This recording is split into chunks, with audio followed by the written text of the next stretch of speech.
Stranger Scandal. Opie and Anthony on satellite radio. Show's host Anthony Cumia and Greg Opie. On the virtual team. Opie and Anthony apologizing for yet another raunchy comment profanity-laced rap.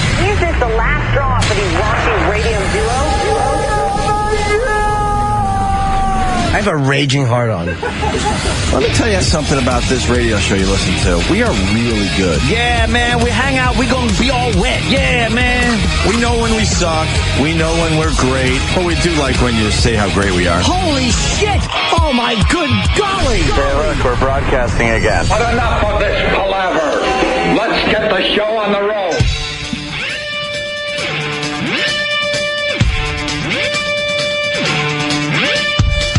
Good morning. Welcome to the Opie and Anthony Show. Starring Jim Norton, who's back from his sick day. Yes. We get Jimmy back. We lose Anthony today. This is unbelievable. Sam's out. Travis was out yesterday. Something's going around. I know what was wrong with me, though. It wasn't a flu. Just an eating decision. It was an eating decision? Yeah. Because I was driving in with Kenny yesterday, and all of a sudden he calls you, and it's very robotic when Kenny calls you every morning. Yes. Good morning, Jim. It's 5:30.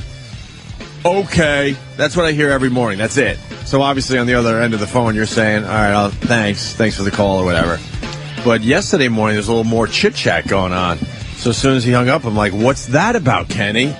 He goes, Jimmy's not feeling too good. He told me to call him in 15 minutes, and then he'll decide what he's going to do. I'm like, all right, Kenny. And then, obviously, you missed yesterday, and we all learned that it was a bad eating decision. Yeah, I had, the night before I ate a Boca burger. What's a Boca burger? It's like a meatless burger. It sounds horrendous. They're actually really good. See, I've had veggie burgers here and there over the years. And every once in a while, it's not bad. You could deal with it. It's got to be very, very soft. Like the roll's got to be soft. The tomatoes got to be soft. The burger itself's got to be soft. Throw some tomatoes and pickles and ketchup, and you're good to go. Well, this was frozen. And frozen Boca burger? They're actually, yeah, it's Boca cheeseburger. But why do they call it a Boca burger? I don't know what the name is, but it is actually fairly healthy compared to, I think it's healthier than a hamburger. Mm-hmm. You know, it's like, it's a better meat alternative, which I'll eat sometimes. Is it like a soy burger? I think so, yeah. So is it a veggie burger? Don't know. What category is this Boca burger in? I don't know. It looks horrible. Danny's got it up there. No, they're tasty, man. I like a Boca cheeseburger if you cover it with enough mustard and ketchup. You have to smother it. It's edible. So that means it's not tasty. You're making it tasty. It's in that world, it's tasty. Compared to a hamburger, it's like, it sucks dick. But compared to... Well, I think that's the biggest mistake vegetarians make, is calling it a Boca burger. So if you've ever had a burger in your life, you know what that tastes like. So you're going to be disappointed no matter what. Because you think you're eating some kind of a burger. Right? Yeah. I've eaten many of them, though. I'm used to them. You don't like them. I do. Compared to other stuff that's healthy. No one really likes them. You deal with it. All right, that's fair enough. I mean, if you got a burger in front of you, a Boca burger, I don't know, a chicken sandwich, are you really going for the Boca burger? No. Okay. All right. You just deal with it. You do deal with it, yeah. And it's a little lighter, so it's like, I figure if I'm going to eat late, a Boca burger is much more harmless. 90% less fat, that's good. Yeah. That means 90% less good. Taste, yes. Right. 90% less fun. Yeah. So I ate my Boca burger, and I said to my girlfriend, I'm like, these are good, right? And she goes, yeah, they last forever. And it's in a package in the freezer. It's like it comes in its own little Ziploc package. So it didn't taste right, though. Ugh. So I had to put extra mustard on it. It didn't taste right. What did it taste like? I don't know, just wrong. It just tasted wrong. And I can't... It didn't taste rotted, because again, it doesn't, I don't know what's in it, but it didn't smell like meat that was bad. So I woke up at like a little after 2 in the morning, and I pissed like 6 times a night, and I'm like, I feel nauseous, like I'm really sick, and my mouth was watering, like that's when you know you're gonna vomit. That's the worst. And I didn't throw up, but I kept getting that feeling like I was laying in bed, and if I would turn too quickly to one side, I would feel it come up in my stomach and into my throat, and I'd be like, I'm going to vomit. And I would get up and just go to the bathroom. My mouth would be watering, but I wouldn't puke. And normally I would make myself puke. But for some reason I was like, fuck it. If it happens, it happens. Mm-hmm. I'll just let it come out when it has to. Mm-hmm. And I didn't puke, but I was literally up and down. I wanted to throw up for about 3 hours. That's why it was like around Kenny called at 5:30. I was like, I'll see how I feel in a few. And I just felt miserable. But that was it. It was gone after that. Like I slept.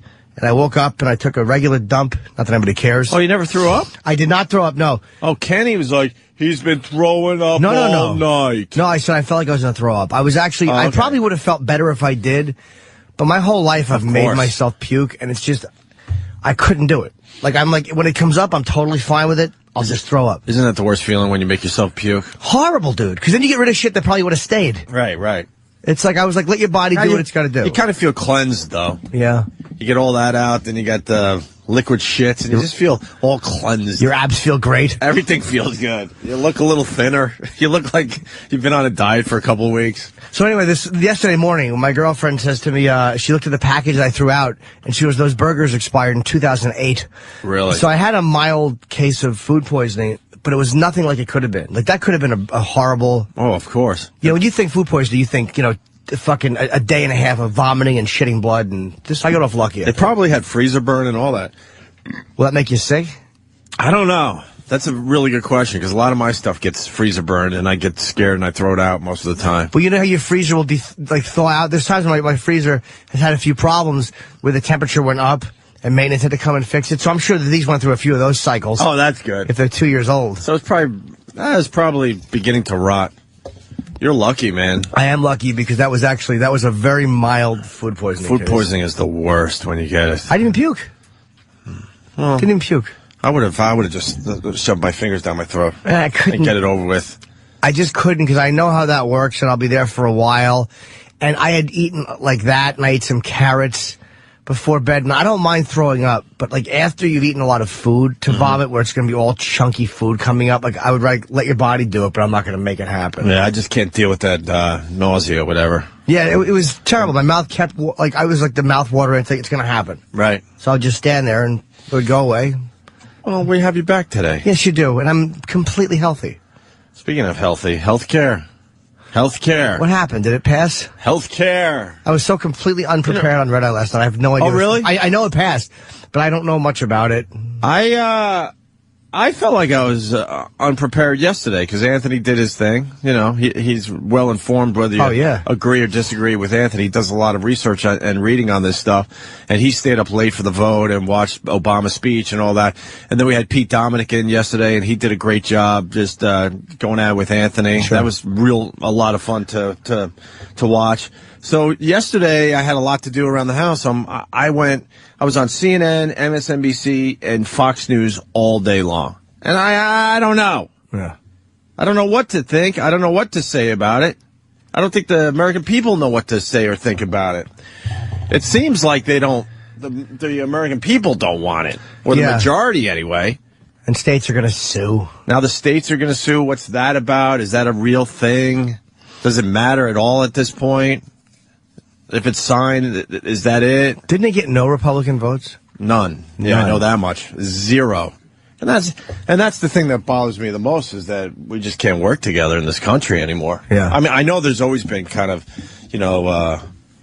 Dems against the Republicans there, but it's gotten so bad in the last I don't know how many years. Even when the war happened, a lot of people didn't want to go, but there were plenty of Democrats that were for that too. That wasn't just Republicans and no Democrats. Yeah, and now who was it? John McCain, I think, said this poisons the water, and now nothing will get done because the Republicans are going to have no desire to work with the Democrats or Obama for the rest of his term, and just because it's how this was passed. And I'll say the Republicans have to fucking man up. I mean, there's more of them than there are you. Mm-hmm. I mean, I'm not saying it's right, but that's the way it is when you're voting. It stinks, but it is what it is. Well, what do you think?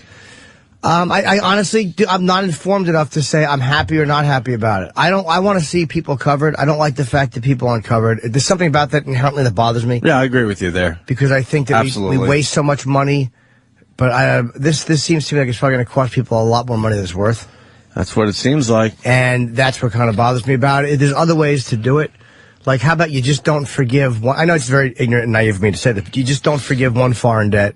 Or how about you loan $10 billion less to other countries and just fucking filter that back into the system and give it to people who need medical care? Seems like that would be a way to go about it. They never do that. I know. I don't know why.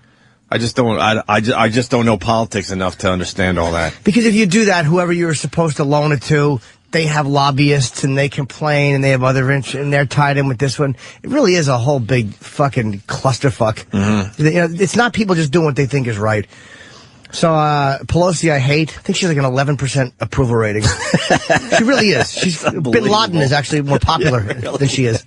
She's a hated person. Yeah. Why is that? I think that there's just something fucking about her that makes you want to punch her in the face. She's just that kind of person.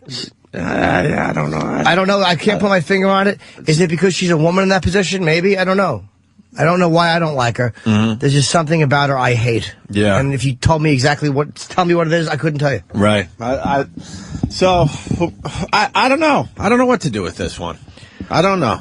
I know the right-wing talk show hosts are having a field day with this. They have to be happy on some level, sure. And Glenn Beck and the rest of them saying it's pretty much the end of our country, and who knows? Yeah, they can relax. It's not. We'll be fine. This is why Gutfeld's a smart guy, because he did a Gregolog last night. His opening Gregolog was on healthcare, and he's sick of talking about it. No, Gregolog. You don't like the word Gregolog? No, I don't even like the name Greg. And that's my name. I'm forgetting. So right. Anything with Greg in it, add on to Greg, I've always hated. Well, the Gregster, the Gregolog. It says Gregolog. But it's actually a good piece. But the music to it is boom, doo-dum, doo-dum. Oh, really? Gregolog.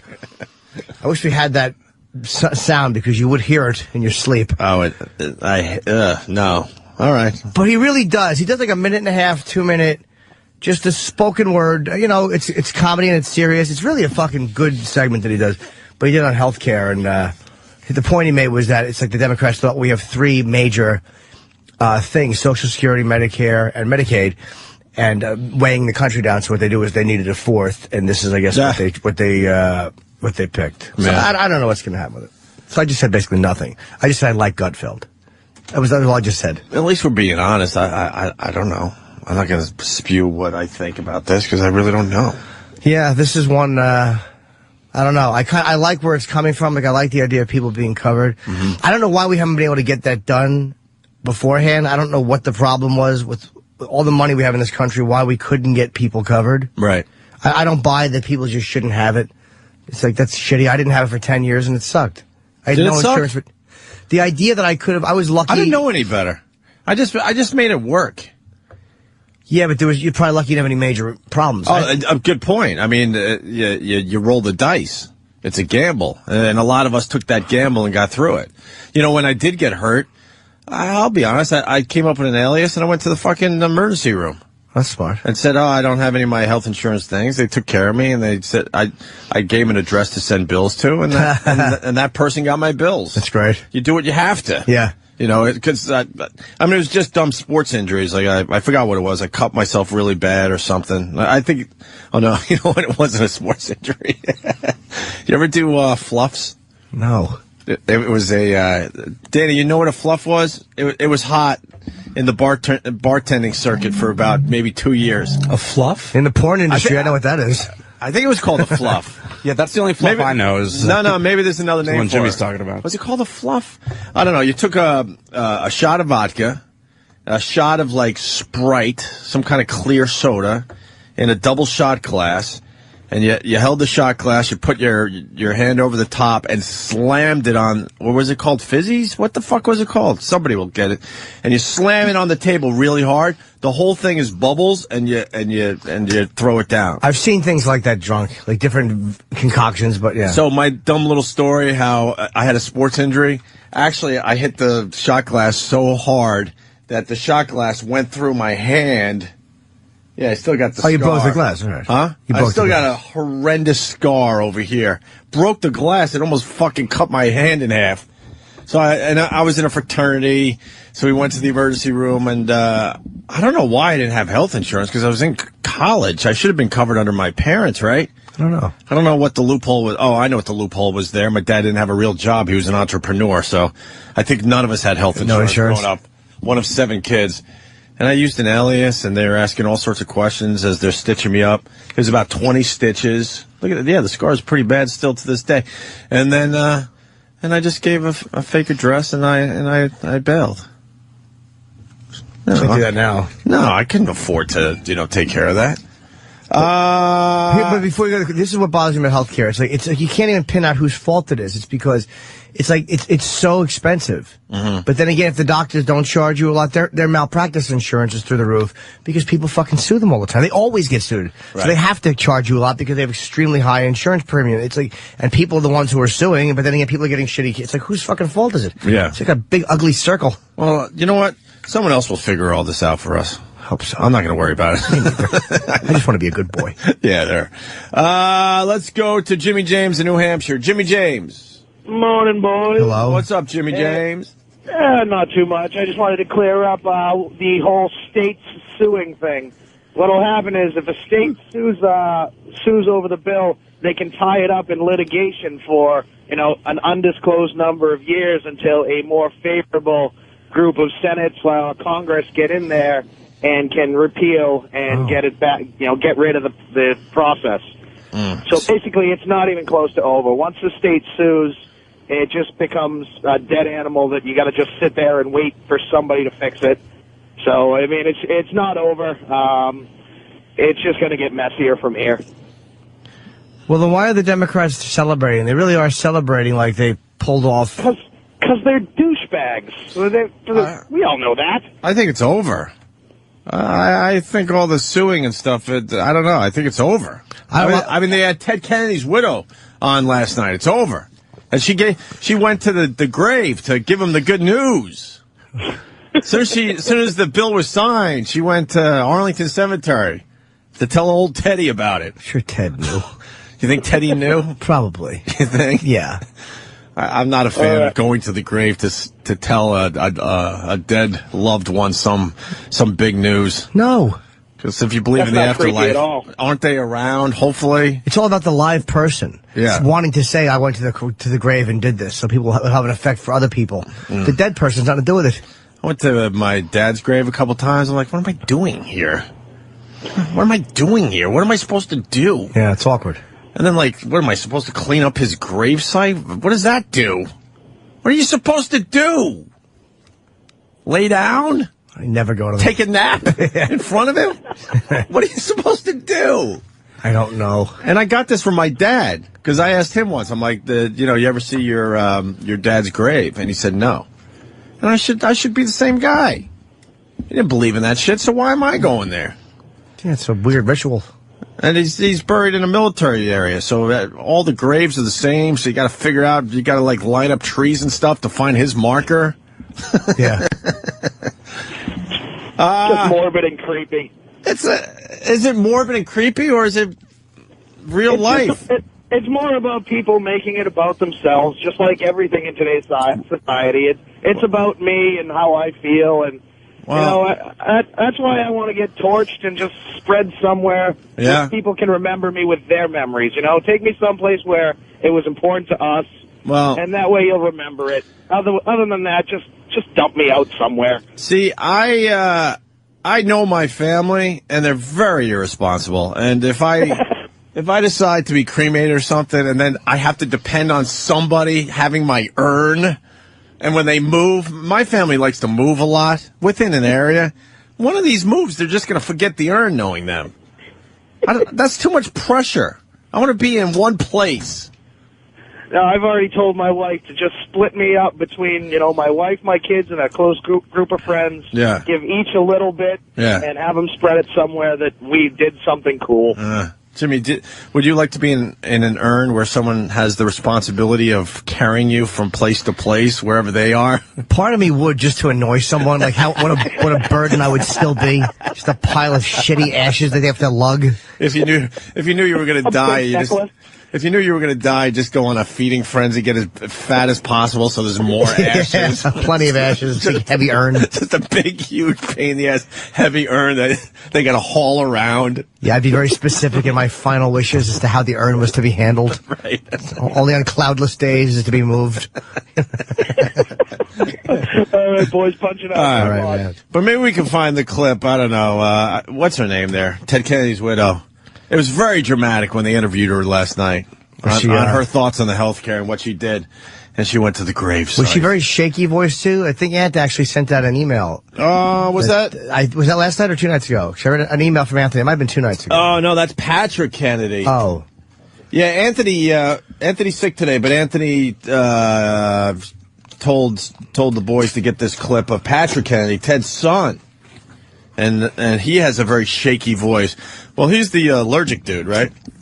That we made fun of? Oh, right. Okay.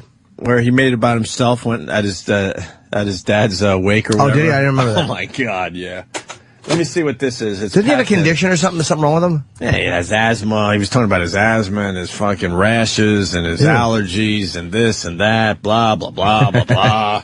Here's Ted Kennedy's son, Patrick Kennedy. I salute President Obama. He has been the president and even more than my father could have ever imagined.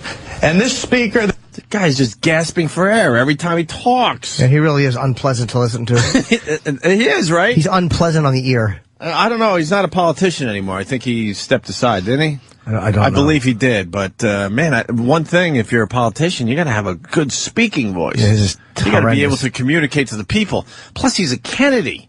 And those Kennedys knew how to give a speech. Here's that Kennedy head of hair. Nice thick head of hair. Sure does. What a dude that guy has. He looks like a real lunk, though. Yeah, he looks asthmatic. Yeah. Looks like he needs an inhaler. Yeah, he looks like a dumpy Kennedy with a Kennedy wig. He doesn't look like a real hair. Right. Fucking horrible wig he's wearing. My father. Who is he? Was he Ted Kennedy's son? Yeah. Okay. Imagine. And this speaker that I've supported, Speaker Pelosi, worked hard. She's an unsung hero. Her ambition is for children in this country, all of whom are going to get covered under this bill. And it's my hat is off to her. She's really provided. It's my hat is off to her. This fucking this asshole. He sounds like Jimmy Stewart. I was going to say that. I'm really tired of him. Hello. Yeah. Oh, that's Henry Fonda. Henry Fonda. I knew what you were saying. He sounds like a young version of Henry Fonda. He's really a fool, this guy. This bill, and it's my hat is off to her. She's really provided moral and political leadership and worked, and I can't say enough about how proud I am to be part of a Congress with Nancy Pelosi as our Speaker. She's just a hateable woman. Yeah, I don't know why that is. You'd like to think it's not because she's a woman in a very powerful place, but I don't know. I think she's so liberal. That's why I don't like her. And I know because I think she's from San Francisco, so I know she's a very liberal Democrat. And I think that's why she annoys me. You so well in San Francisco. Don't make fun of San Francisco. I love San Francisco, but they're a little too left. It's like relaxed guys. A little? Yeah, well, of course. I love the fact when you go to a nice restaurant, you actually step over homeless people because they will not remove the homeless people from anywhere. So they just live all over the place. And these hardcore liberals will step over them to get their really nice dinner, and then they'll go back to trying to help the homeless, on Monday. Yeah, it really is silly. It really is unbelievable. They really are silly geese. Have you ever been to that park out there in San Francisco? What the hell is it called? The big one. Golden Gate Park or whatever? No. And you see packs of homeless in the park? Oh, no. It is next time you're there, take a look. I have an old roommate that lives out there, and he told me about it. He goes, I was killing time out there, and I jumped on a bike and took a ride in there. And, wow, he wasn't kidding. He says there's packs of homeless that just wander around this park together, like a lot. No. And it's really scary. You feel like you're in some kind of zombie movie. Jonathan did take us when we were in L.A. to the tent city where the homeless have the tent city set up, and that was kind of... Where's that? I don't know. He knows where it is, but it's a part of L.A., and it really is... It's like the Bowery here. It's just like a block and a half, 2 blocks of just tents with fucking homeless people living in them. They show that in movies every once in a while, right? Yeah, it does exist. Yeah. All right. Let's say hi to Greg on Long Island. Greg along. Boom, boom, boom. Rachel Maddow yesterday simplified the whole bill. What's going to happen. All right, but here's the problem. Rachel Maddow. I know you like her. Well, I someone else tweeted that last night. She They cleaned her up, and she's not that bad. Yeah, not at all. I mean, if you see the before and after pictures, you can't believe it's the same woman. Right. But someone misrepresented what I said. She's okay. They cleaned her up nice. But she loves this bill, right? Oh yeah, well, she simplified it as best as anybody has ever done. For the first 5 minutes of her show, she said immediately what's going to happen, and then 6 months from now, and then what's going to happen 8 years from now. So, if you want to catch that clip. Yeah, what the fuck? What? I thought you were going to lay it out for us. Yeah, what Greg. she said. No, I don't really understand it. I mean, it's, But you said she laid it all out, so I'm thinking you're going to go, all right, the first month she said this is going to happen, 3 months, 6 months, a year from now. Right. You just told me to go read some more. No. She explained it. That's what I'm saying. If you can get the clip of her show, the first 5 minutes or whatever, Okay. She explained it as best as anybody has ever explained it. And if I tried to do it, I'd be as confusing as everybody else. Well, what's confusing is that the media can't work together either, because you watch Keith Olbermann. Watched a little of that last night. He's rah, this is the greatest day for America. And then you go to Sean Hannity, and he had Sarah Palin on last night, and they were basically saying, holy it's shit. doomsday over there. Holy shit, this isn't good. Yeah, the world's ending again. So, you know what? We're just fucking average Joes trying to make a living in this country. Someone fucking tell us what's really happening. Well, that's what I said. Because it's obviously somewhere in the middle of the two points of view. Well, Keith Olbermann talks over your head, and, Fox, everything's doomsday. That's what I said. Keith Olbermann could be the biggest. Explained it very simply, and, it's, if you get that clip, everything will be Keith Olbermann could be the biggest douchebag in media. He's the worst. He is so not likable. He was doing his rah-rah speech when this was just about to go down. And my father, if he was alive today... Just dramatic and over the top. And His melodrama embarrasses me for thank him. you. He's embarrassing. It's embarrassing to watch, right? It's like you're not moving anybody. And I watch it every fucking time because I just want to fucking hate it. I can't stomach him. I won't watch him. He just bores me. But then I go to Sean Hannity and he's like, holy shit, the country's doomed. So what the fuck? Right. Who's out there talking to me? Logically. I just find that Sean is much less of a pontificator. Like, he'll throw his opinion out there, but it seems like he would rather argue with somebody than sit there and make a 5-minute speech. Hannity doesn't make 5-minute pounding speeches. He'll more just throw out his opinion and then fucking argue with somebody. Yeah. The thing I hate about Republicans altogether is that everything that the Democrats do is wrong. Everything the Republicans do is great. They don't pick apart their own party and say, hey, well, if Bush did this or whatever, then, things could get, everything's rah, rah, rah. And it's like, the Republicans could do no wrong. What's the problem with all politics? I don't know. I lose all respect for that. Yeah, there's you could pick your own party apart and say, hey, if he only did this, or why can't he push for that, or whatever. You don't have to, tear him down, but at least, say, well, he could do this or could do. Nah, he's doing everything great. Yeah, there's a big divide in this country. That's what scares me more than anything. That we are just there's two major separate points of view. Yeah. Worse than what I can remember in my lifetime. It seems a lot worse than the last. I don't know. I'm trying to figure it out. Somewhere in the Bush years, I guess, it really started to really separate and get exaggerated. Well, it's always, it's almost like they just, instead of voting for something, they're just voting against the other person. Yeah. And they both do it. So you're trying to tell me that all the Republicans, not one of them, thought this was a good idea? And I'm not saying it is a good idea because like Jimmy, I don't know, but you're trying to tell me some of those guys didn't think, hey, you know what, this thing could work.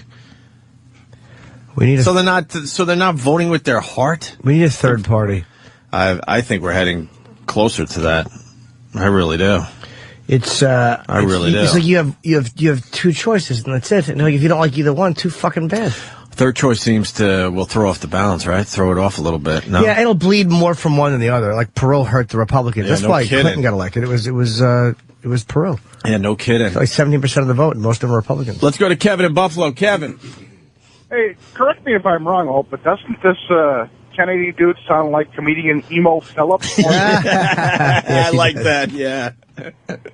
Got to find some emo. Yes, Kevin. Go Sabres. You know what? I haven't watched my Islanders since Olympic hockey ended. Me being the big hockey fan, but my team is pretty much out of the fucking playoffs. So, yeah, you know what? What the fuck? Go Sabres. And why did Kevin? Why'd you hang up?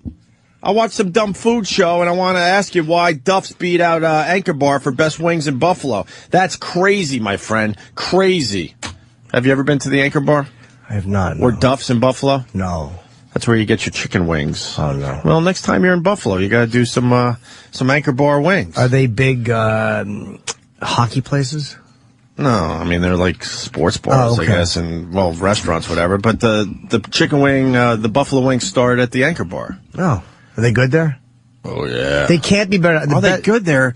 You could get good wings at, like, the supermarket in Buffalo. They know how to make their wings everywhere. The best buffalo wings in the country are in the Comedy Cellar. And I'm not just rooting for the home team. They're the best wings in the fucking country. I've had them. They're good. You've had them better somewhere else? Buffalo. Really? Yes. Right. Buffalo. That's where they started. Well, I don't know about that. If they're better. I've had both. And the Comedy Cellar has very good wings, yes. But nothing compares to the Anchor Bar and Duff's and the rest of these places in Buffalo. So, anyone else watch that dumb food show where they go to a town and, like, if it's Philly cheesesteaks, they get a couple restaurants and then they have a competition and then you sit there for a half hour wasting your time to see who has the better cheesesteak? No. I don't either. No. I might have watched it once. I hope not. Hey, who's this in Boston? It's Matt from Boston. What's up, Matt? That Emo Phillips is a great call, but I really want to hear Patrick Kennedy say, "The big yellow one is the sun." A little Brian Regan action. He sounds like Big A. He has the same little a little Nicky. Yeah, a little Nicky in him. He's just got the worst. How about this? He voice. sounds like a lot of sucky people. Yeah, exactly. Nobody great. A lot of people that have phlegm and snot. Yeah, a lot of people you don't want to sound in their like. bodies. Fuck, there was something I was going to ask you, and now I can't remember. Whatever. Brad in Atlanta. Brad? Hey, I was just going to say, the Republicans didn't vote just on their party line. I think that they were the ones that were really listening to their constituents and doing what they're there in Washington to do is represent their, the area of the country that they're coming from. The Democrats are, they're the ones that just did whatever the hell they wanted without listening to their people. And it's evident by the fact that there's like 35 states that are all passing legislation right now to say we don't want this, and you're not going to tell the constituents of our state that they have to buy a product or a service. Okay. Yeah. And I think that really drives it home. If So the states, I guess the headline today is the states are suing. So is that a real thing, or is that just like one of those, all right? No, it's a real thing. I live that could in Georgia, stop this thing in its tracks? Yeah, it's a real thing, and I know the Georgia Assembly voted on it yesterday. And there's I saw a report the other day that showed all the states that either have it, are in progress of it, or intend to do it, and it's a lot of states. Because I said, well, let me, I'll be open to it. Let me look and see, how many people are really wanting this and not. And when I saw, holy shit, 35 states are all drafting this legislation, but what it's going to do is you can't have a state law in conflict with a federal law because of the superiority clause that says federal law can trump state law. I completely agree with that. Yes, I've said that many times. Yeah. Recently. What? It basically throws the two into a conflict, and then it's going to be buried in the courts for God knows how long. All right. Thank you, Brad. I appreciate it. We're all trying to figure out what this means to us. I know I did a dumb Twitter poll. You weren't here yesterday because I'm like, what does this mean? So just my dumb followers, I'm like, yes or no? You want this? You don't want this? And 80% of the people that follow me said no. I was like, wow, really? And then it seems like more people that just being pulled out there are saying no than yes. So I'm very confused by this, Jimmy. Very confused. Yeah, I know there are, I think, more people against it. Getting back to Keith Olbermann, and they got to pull this track, too, down the hall. But they arrested that kid for the Walmart announcement. 16-year-old. I know you tweeted that over the weekend. Tell me Olbermann was happy about it? He was extremely happy. Because he's a language police pussy. Yeah. He was extremely happy. That's the clip we need to pull. Get into some real material today, because the healthcare stuff is just going to drag everyone down. That's why I despise, and not only despise Olbermann, I have no respect for him. I don't respect him. Why can't I was going to say, I understand they had I guess they had to arrest somebody. I don't agree with it. But in the end, it's just a dumb, stupid prank. Well, somebody on Twitter, actually, whoever this was, made a good point. Because I was so angry they got the police involved.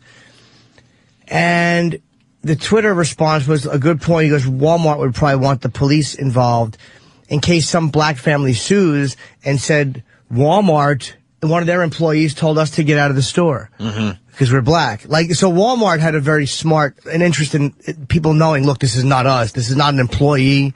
So I understand, I guess, why the police were involved, just so Walmart wasn't held responsible and suffer the consumer consequences. Right. But the fact that once you see it's a 16-year-old kid, and it's not like, look, it was a dumb prank. He was with his friend. It's not like he said, niggers, get out of the store. To me, that's a lot more hateful than saying, if a black teenager got over and said, all white people get out of the store, and then you realize, it's some black kid with his friend. Yeah. Who would care? Yeah. It doesn't mean anything. Right. And if you use the N-word, maybe there would be more intent there. That's a vicious thing to say. Yeah, but as soon as you heard 16-year-old, I went way back in my mind. What was I doing at 16? I'm like, oh yeah, we would have probably done this if we were brave enough. I mean, we pulled our pranks like any other 16-year-old.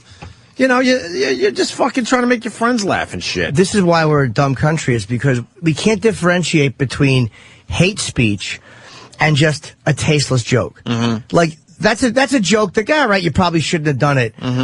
But the fact that would be classified as hate speech and bias, intimidate, we're an out of whack, fucking phony country. And Olbermann is just a despicable fuck. I think he's dishonest. I'm sure in his mind he's telling the truth, but I think he's a phony, fucking condescending liberal cunt. And just his obsession with letting black people know that he's the white guy. Yeah. Who is not quite like the bad white people, shows me that he is probably a really deep down afraid of blacks and not comfortable with them. His face is very punchable. Oh, he's the worst, dude. What a jizzbag. Really punchable. What a fucking I'm not saying anyone should do that, but just very punchable. The fact that the whole country is talking about, and I would probably lean more toward what he believes in. But I just don't like the guy. But where is, again, he's not likable. Where is this Columbia professor being talked about in the front of everybody's mind? Why is this guy not being talked about, punching his white female coworker in the face, but this fucking 16-year-old kid who does a stupid prank, all of a sudden the pundits are all talking about him? I would love to know, and maybe I'm wrong, what Olbermann said about that Columbia professor. I would love to know the rant he went on about that. And they said that the race of the kid is not important. He's a white kid. It has to be, right? Of course it does. Has to be. Of course he is. Let's say hi to Jim in Albany. Jim? Yeah, I just want to let you know my wife was waiting for assistance in an Albany, New York Walmart. Asked the kid to go help her. He couldn't do the job. 15 minutes later, she had to find somebody else. And she asked what the problem was, because nobody was in the store. They had disabled, taken the intercom system out of the store until this thing with the kid figured out. Yeah, it's another knee-jerk reaction by Walmart. They got rid of all the intercoms from all their fucking stores just because of one incident. What fucking... That's everything that's wrong with this country. Thank you. Knee-jerk reaction. Some guy does a dumb prank. How about you just realize it's been happening for 50 years with intercoms. People have, I used to call in bomb threats to my high school. I'll tell you this now. This is back in the early 82 or 83.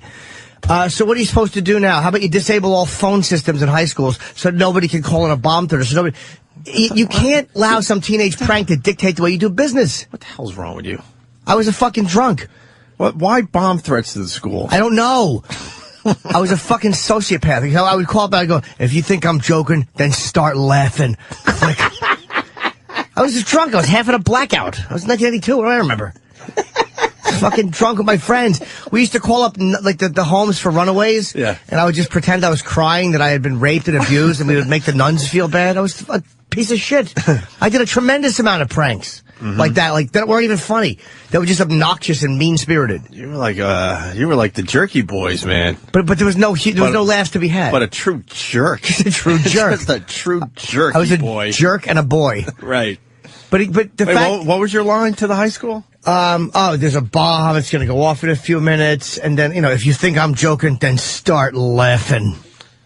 And when you drive by the high school and realize it was business as usual and no one's taking your threats seriously. Oh, no, they cleared really the school out. Oh, you were one of those guys. Yeah, so I understand the attraction to doing it. It's a power thing because you see that your words, your action. I hope you get arrested today. It's some weird fucking law on the books and they drag you out of here today. If I do, I do. I mean, it was, again, very early 80s. I was half drunk. I don't remember. Wow, Jimmy. Yeah, I was a fucking drunken, I prank called the White House once from the library. And this is, again, I was probably 12, 13. I thought I was cool because I stole the peanut butter cookies. Exactly. It's a horrible prank. Exactly. That's the reaction I should have got. Yeah. You don't think I know I'm throwing myself under the bus? I figured out you go to the back of the school, they would leave the door open to cool off the cookies. So I got free cookies every day, and these dummies couldn't figure out that there were a few cookies missing every day. That's just a delicious and smart prank. Yeah, it was a nice prank. Yeah, smart. I understand why you do that. What boy doesn't like a good cookie? I challenge you to find me one. The other thing I discovered, I was such a wiry, thin kid that my hand. Somebody out there, I'm gonna fucking bring back a memory for you, my friend. The old school soda machines. I was able to get my hand up. Yeah.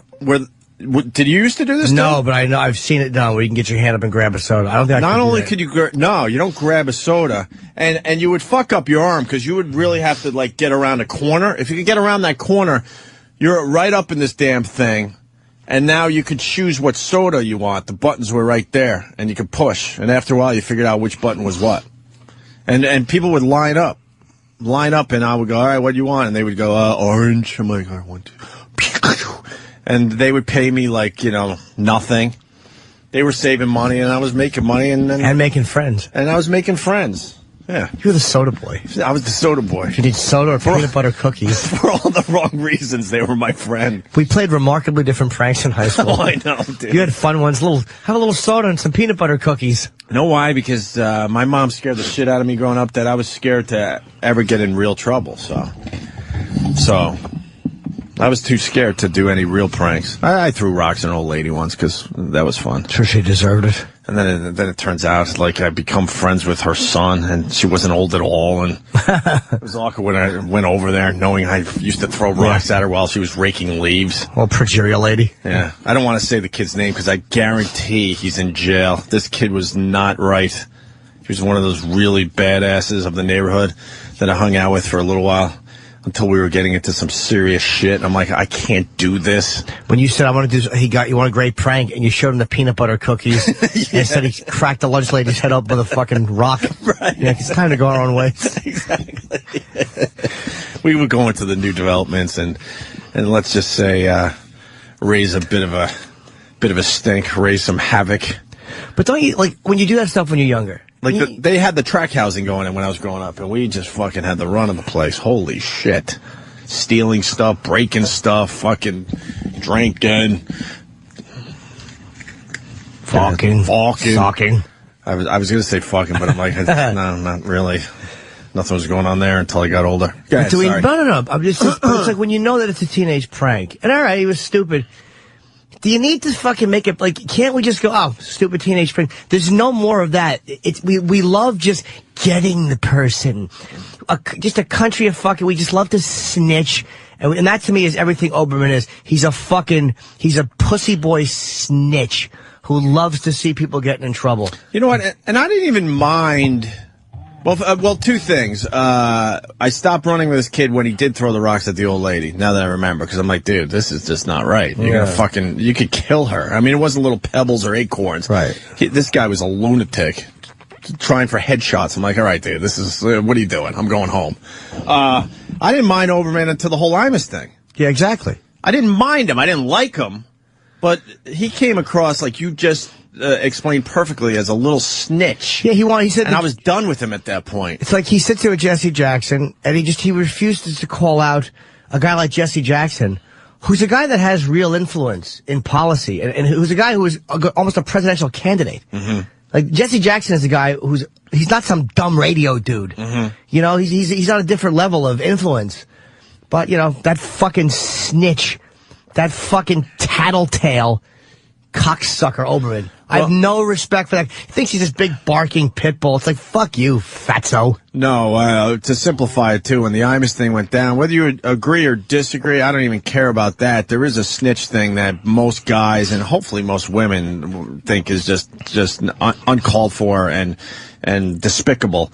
He went on his show after Imus got fired and said, yeah, I went to my bosses and I talked to my bosses and I said he needs to be fired. Like all behind closed doors when he has his TV show every night. Why don't you put your job on the line? Because at that point, Imus was pretty fucking powerful at MSNBC. So the pussy boy was too scared to actually say anything on his show until he knew he was safe. Until he knew Imus was fired, and then he's like, I went to my bosses. He just is a sickening, inconsistent fucking douchebag. He's just a douche. I don't like him. And he's not intimidating, and he's not a frightening pit bull. Uh-oh, look out. Oberman's on the warpath. Mm-hmm. Fuck you.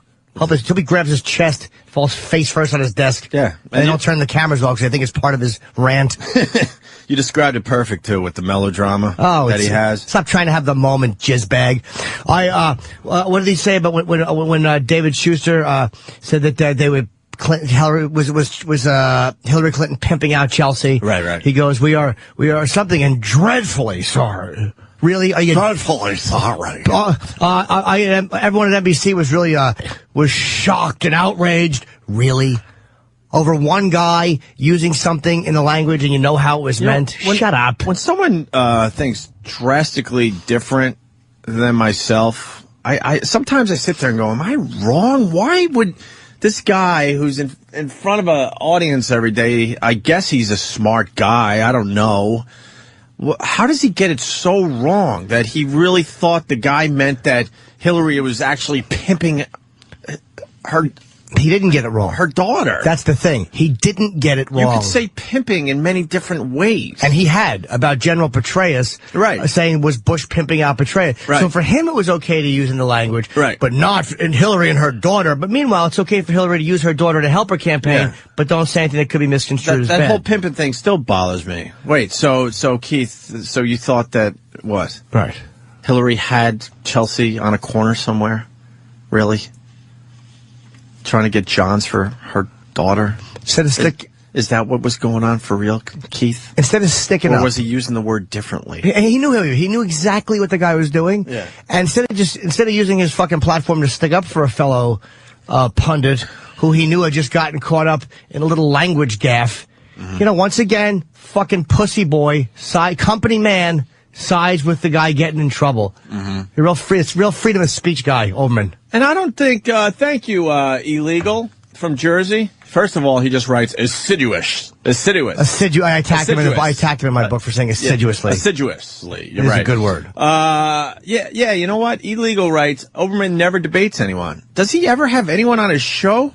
I don't watch it enough to say yes or no. If he does, it's not often. You're right about Hannity. Hannity loves to fight with people. Oh yeah, Hannity will get into it. You know, he has Gloria Allred on. He went at it with her. He has a guy named Bob Beckel on a lot, who's a real liberal. I think he was on last night. He's there all the time. I love that fucking guy. He's like kind of the chubby politician guy. But he's a smart dude, and he's ferocious. With him, right? Yeah, he was on last night. I love that fucking guy. Yeah, I like him too. And not because I agree with what he says. He's just good TV, man. But he's not a wishy-washy liberal guy. He's liberal, but he's a fucking ball breaker, and he's got his and he fights his opinion, and I like him a lot. But Hannity likes having him on because he's a guy who's not intimidated by Hannity, and they go back. Hannity doesn't want to fucking dominate somebody. Here we go, Derek in Center Ridge. Go ahead, Derek.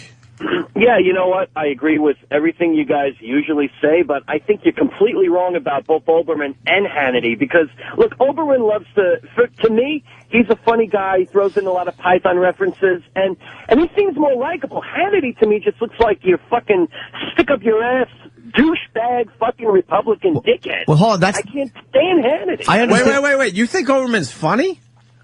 I think he can be very funny. Now, I know you guys watch him a lot. He's had George Carlin on his show. He actually throws in a lot of little references, whether it's Python or old movies, and I find him funny. I don't know. Maybe it's just me. Maybe he is, dude. I don't know if he is or not. Yeah. But my issue is the way that's the illusion that he's this loose guy. But look at the way he went after. When it comes to the language, he wants these guys to get in trouble. It's like, what the fuck are you doing, Olbermann? Like, what kind of a free thinker is that? Yeah.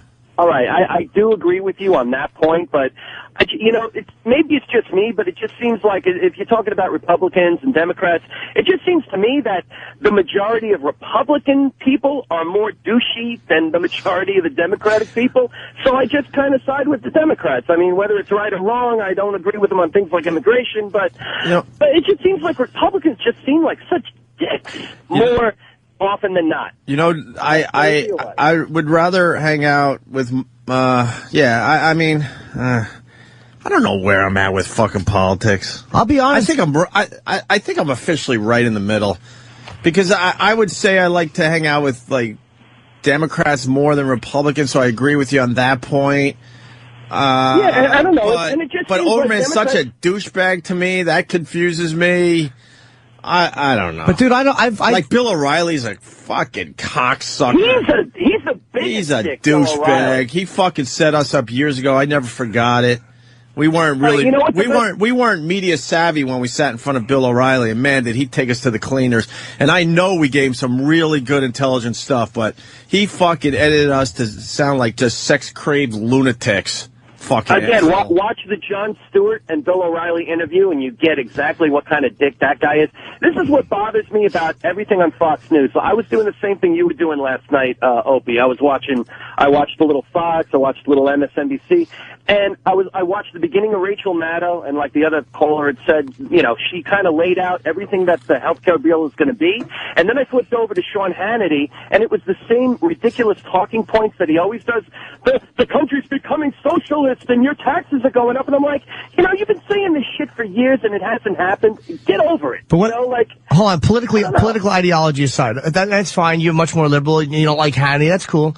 But my experience has been, like, I'm on Fox a lot on Red Eye, and I can honestly tell you, man, it's like, I know enough Democrats.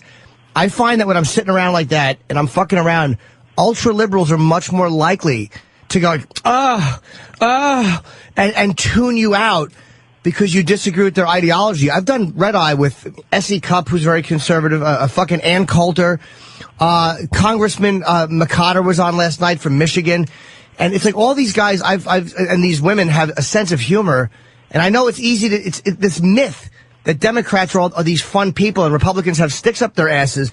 But in the experiences I've had with doing shows with them, I've had a lot more fun with the more conservatives because I find them more willing to laugh and to be loose about things. And I don't feel like, oh God, they're just going to ideologically tune me out because they don't agree with my point. Yeah, and it's an odd thing. It's a real myth. We've had Sean Hannity on our show a bunch, and we've done his TV show a bunch, and he's a very likable guy. What's funny is I don't agree with everything he says, certainly, but he's a likable guy in person. Did Jimmy just say that he had fun with Ann Coulter? Am I hearing that right? Jimmy wants to bang Ann Coulter so bad. I'm not saying I wouldn't. She looks like Aaron Carpenter 5 years after she died. I'm telling you honestly. Preach it, brother. Preach it. She says a lot of things. A lot of people think she's sexy. I don't see it. I think she is sexy. I don't see it, man. That aside, She's fucking, she has this reputation, and you know what? She comes to the Comedy Cellar, she fucking loves it, she's not uptight about it. I've never once seen her get offended because a comedian was ultra-liberal, like a lot of the liberals would get offended. I've never seen her get offended at what somebody was saying in humor. I just have never seen it. Didn't she say that the 9/11 widows should be, didn't she tell them to go fuck themselves? She said, she a lot of ridiculous stuff. Absolutely, she said some ridiculous stuff, or things that I didn't agree with. But so what? It doesn't matter to me if people I like say things I disagree with. I'm totally with you. I'm totally with you on that point. No, I think everyone's a little uptight, but it just seems to me that Fox just keeps doing these same talking points every single day. You know what? I got to stop you there, Derek. I got to stop. I know I'm taking up a lot of No. I'm stopping you there just to say that CNN and MSNBC are doing the exact same thing, and that's my frustration with the media. They both have very different agendas. MSNBC. I mean, you got your left, you got your right. The only problem is Fox News always says we are the fair and balanced, and it's like, no, dude, you're the right. MSNBC is the left. CNN somewhere in the middle, and that's it. You got the three bears. You got the three things of porridge right out there, and I don't know. I don't like the presumptuous of Fox thinking that they're fair and balanced. Why is Fox singled out? Because people I think they are biased conservative. I don't think you have to be a genius to see that. But dude, so what? Like, why is that so easy to see? And yet, why are people they don't like to admit that a lot of the media is very liberal? Like, why is that so hard to admit? But see, I think that is a complete myth. It's not a myth. Fox loves to say that there's a liberal media and but it's not true if you really think about it. Look, Fox is the most popular news network. That makes them the mainstream media. That means the mainstream media leans to the right. Not true. You want to really try to break it down. I know it sounds kind of silly, but we'll break it down like this. Because Fox is the one conservative, outwardly conservative news outlet, we have to break it down a little differently. I equate them more to the Spanish station. The Spanish station in a city always wins over everybody because all the Spanish people listen to it because it's the only one. And that's the way Fox is. Fox is like a lot of the liberal media outlets are competing with each other for the time and energy of liberal viewers, whereas Fox, if you're more of a conservative viewer, you have one place to go, you feel, and that's Fox. So that's okay, but why doesn't Fox admit? I just want them to say, you know what? We are a conservative network. Sure, will the Times admit that they're liberal? They lie about it. Wait, will the Times? Yeah, dude, they're not crying about it. They're not crying about it. You're not going to get that. They're lying. They're lying about the fact that they're fair and balanced. All right, hold on. Chad in Philly wants in. Chad, you're talking to Derek in Center Reach. What do you got? This dude's an ass. I mean, I'm an ass? Out by saying, hold on, I'm sorry you shouldn't begin by calling him a name, but, he starts out with typical liberal talking points. I agree with you guys, I'm with you guys, and then it always reverts back to Fox News. Yeah, it's ridiculous. It comes back, and the reason liberals hate Fox News is they make money. People are watching. No, that's not it. That's not it. Come on. Dude, look at the ratings. Dude, look at the ratings. They're like 3 million a night. Red Eye kicks ass. Yeah. I don't miss it. And Jim is exactly right. You watch the people on the show, and I'm sorry, I'm really nervous. That's right. Because I love you guys. Right on, Chad. Right on. I hate your guts, but keep going. Go ahead, Chad. You watch the goddamn show, and Thaddeus McConnor is hilarious. Yeah, he is funny. And Coulter is always... It blows my mind the way she can interact with Jim. I mean, I love Jim. I'm a staunch conservative. I listen to Limbaugh all afternoon. But I can't get over the way she interacts with Jim. It's just like, dude, I don't have anything against you. Liberals can't have a conversation. They have to come after... when they lose the conversation, they have to come after you personally.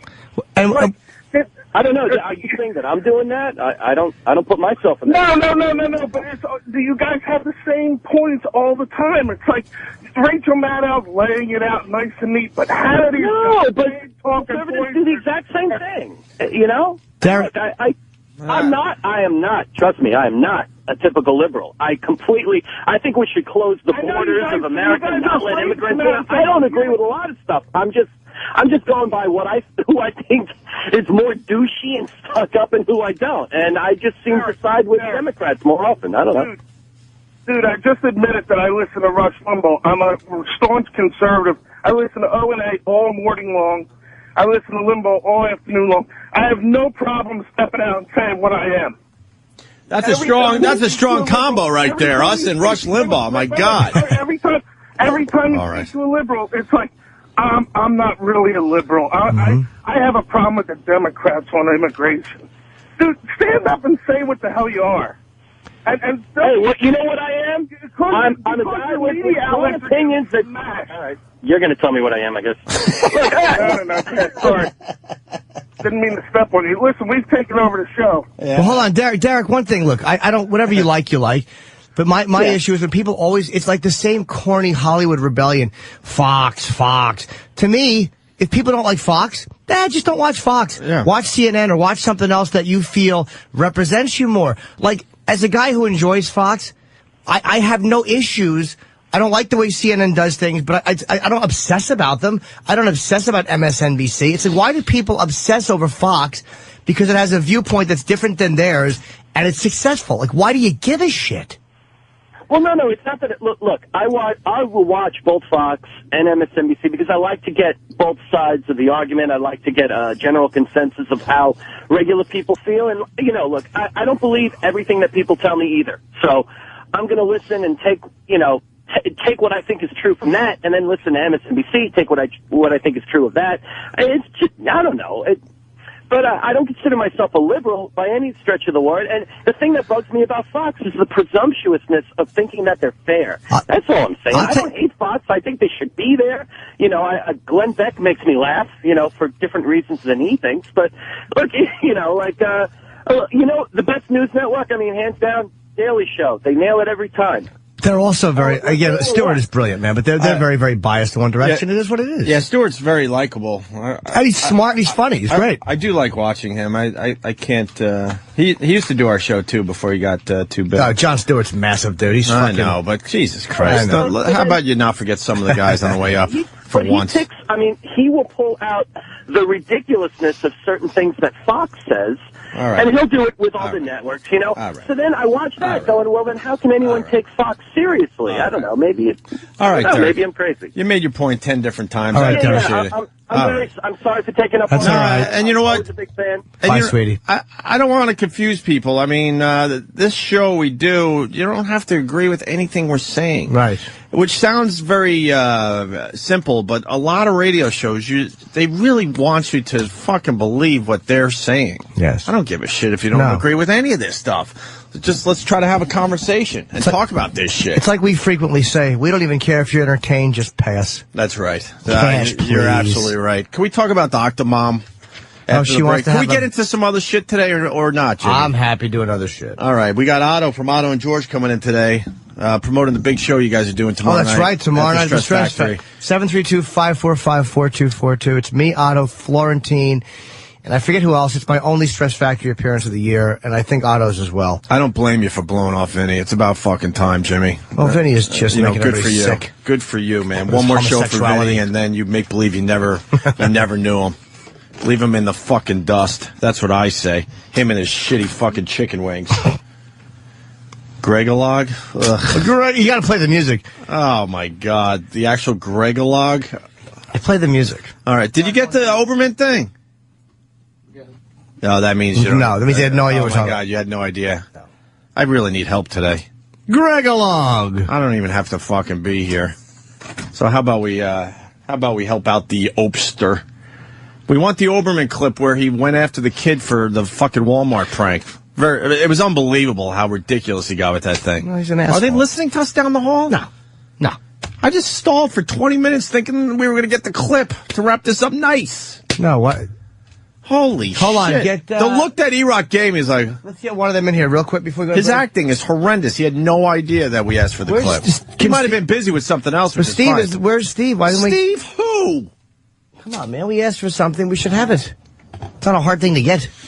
Let's go to Mark in South Jersey. Mark? Hey, morning, boys. Hey, Mark. You guys love the show. Hi. Thank you, Mark. This kid, the 16-year-old kid from Jersey, he lives in my neighborhood. He did the Walmart prank. Yeah. Now, the news and everything saying, oh, good security work by Walmart and the police catch the kid. No. The kid was bragging about it Monday morning in school, told everybody, and the school contacted the authorities. Well, you know what, though? Do you blame him? So the kid of the school. Him. Of course he's bragging. No, I think it sounds like you're surprised that the kid was bragging, but if you're pulling a prank like that and the media picks up on it, you want to tell people. You can't keep that to yourself. Oh, yeah. When you do pranks as a teenager, you have to tell others, and when you're banging your teacher, you have to tell others. That's just how it is if you're a 16-year-old kid. Yeah, common sense says you shouldn't tell, but you just got it. You're making headline news. But this kid is just some dopey white kid.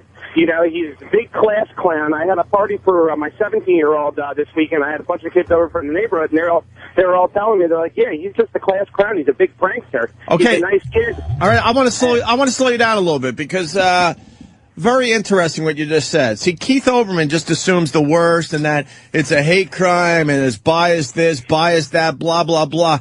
And we did just a little research here today. What, Steve? You do realize we're in the middle of a radio show, right? What, Steve, what are you saying? I did get I got the 16-year-old clip. The second you mentioned the news clips, I got all the news clips. I know. I make this look effortless, but really, I'm not saying it's effortless. But really, is that Olbermann's clip? No, it's not Olbermann's clip. It's when you first mentioned, "Do we have the news clip?" I immediately farmed the news clip. I didn't ask for the news fucking clip. I asked for the Olbermann thing. Well, we'll get the Olbermann clip now. Olbermann was discussing the fact that they arrested the kid. I need that clip because he sounded very douchey. Why would they want the news clip? Yeah, it was the Olbermann clip. It's actualities from the people that were there. Huh? It's clips from the people that were there that were discussing the whole thing. This is a week those, ago. Yeah. I want the Olbermann clip. And then I kind of need Jimmy because I'm talking to Jimmy, and all of a sudden he's having a conversation with Jimmy. I know I've been doing this a long time, and I'm pretty much fucking brilliant at it, but Jesus Christ, give me a fucking break every once in a while. What was I saying, Mark? What was I saying? Oh, I know what I was saying. I stopped you because Keith Olbermann assumed the worst. This is why I needed Jimmy, and that's why. And Steve was whispering in his ear, which was ridiculous because I needed Jimmy's help on this. You got Keith Olbermann saying it's a hate crime, it's bias, it's this is unacceptable. We can't have this in America. Blah blah blah blah blah. And we do a little research. There's Mark in South Jersey that knows the kid. And you learn a little bit about the kid, and you realize that he's a prankster, and that he does this type of thing all the time. So where's the hate? Where's the bias? Where's all that crap? Again, it's a guy. Again, this is where liberals. I agree with you on so much. I know I kill liberals a lot, but I really do agree with them on a lot of the social stuff. But the fact that the word hate speech is thrown around when it's humor, and again, the guy didn't say all niggers out of the store and make it. It's like there's a huge difference in the intent in saying that. And some dummy saying all black people out of the store, and then you find that's a 16-year-old kid playing a prank. Yeah. And the fact that they won't just back off and go, look, it was a dumb prank. But why can't I can't stand Why him. can't Keith Olbermann, Because he's a cunt. Why can't he do a little research and go, hey, does anyone know this kid? Let's try to learn a little something about this kid before we go this way. Because he's a pontificating twat. Because that's what he is. Right. He's a pontificating twat. So it doesn't matter if facts get in the way? He'll never defend a guy who disagreed. He'll never come off and go, hey, that guy said a tasteless joke about race. Stick up for him. And what do you call it? A tasteless prank or something like that? We can't differentiate between hate speech and something that is racial that is in poor taste. We've lost all balance in this country. We're just a bunch of knee-jerk reaction. If it's white on black, black people know they can get something from it if they make a little bit of noise, and white people's guilt causes them to go, oh, you're right. Our hands are up. You're right. Right. Now, when I heard it, I laughed. I mean, now, does that mean I'm racist? Do I have to start thinking? I think we're all racist. I think we all have racism in our bodies. But I mean, am I am I a big time racist because I laughed at this prank, Jimmy? Because you knew what it was. I knew what it was as soon as I heard it. Guy gets on the loudspeakers. I've done stuff like that. Guy makes a prank call. You know what it is. And with the language that was used, will all black people please leave the store, or whatever it was, that language tells me exactly what it was. Yeah. Because, again, there are a lot, if you're going to be hateful and truly biased and truly try to intimidate, there's a lot of ways you could have said that. Will all black people please leave the store is obviously a prank. Nobody can take it seriously. Right on. What else do you know about this kid, Mark? Well, no, like I was saying, this particular Walmart, I talked to a few kids. They're saying this Walmart is a big target for stuff like that happening. This happened probably about 4 times in the last 6 months at this Walmart, and a similar comment was made about 2 o'clock in the morning on the loudspeaker just a few weeks ago. And then after this whole incident happened, someone prank phone called the store about this incident. Just the fact that, I'm sorry, buddy, just the fact that the media picks up on this, there really is. They have way too many hours to kill and way too many moments to fill. It's ridiculous. Now this poor kid, he has to be homeschooled now because since the media picked up on it, they're afraid to send this kid back to school now because they're afraid he's going to get his ass handed to him. Well, I mean, there is consequences if you pull some of these pranks. I mean, unfortunately. And the only thing I just don't agree with is just kind of proves the stereotype of my neighborhood. That's all. Right. All right, brother. Thank you. See, there you go. We learned a little bit about the kid. It took just a couple phone calls to get to the bottom of it. And you realize it's just a dopey kid that does this type of thing and fucking tries to make his friends laugh and blah, blah, blah, blah, blah, blah, blah. Jimmy, wow.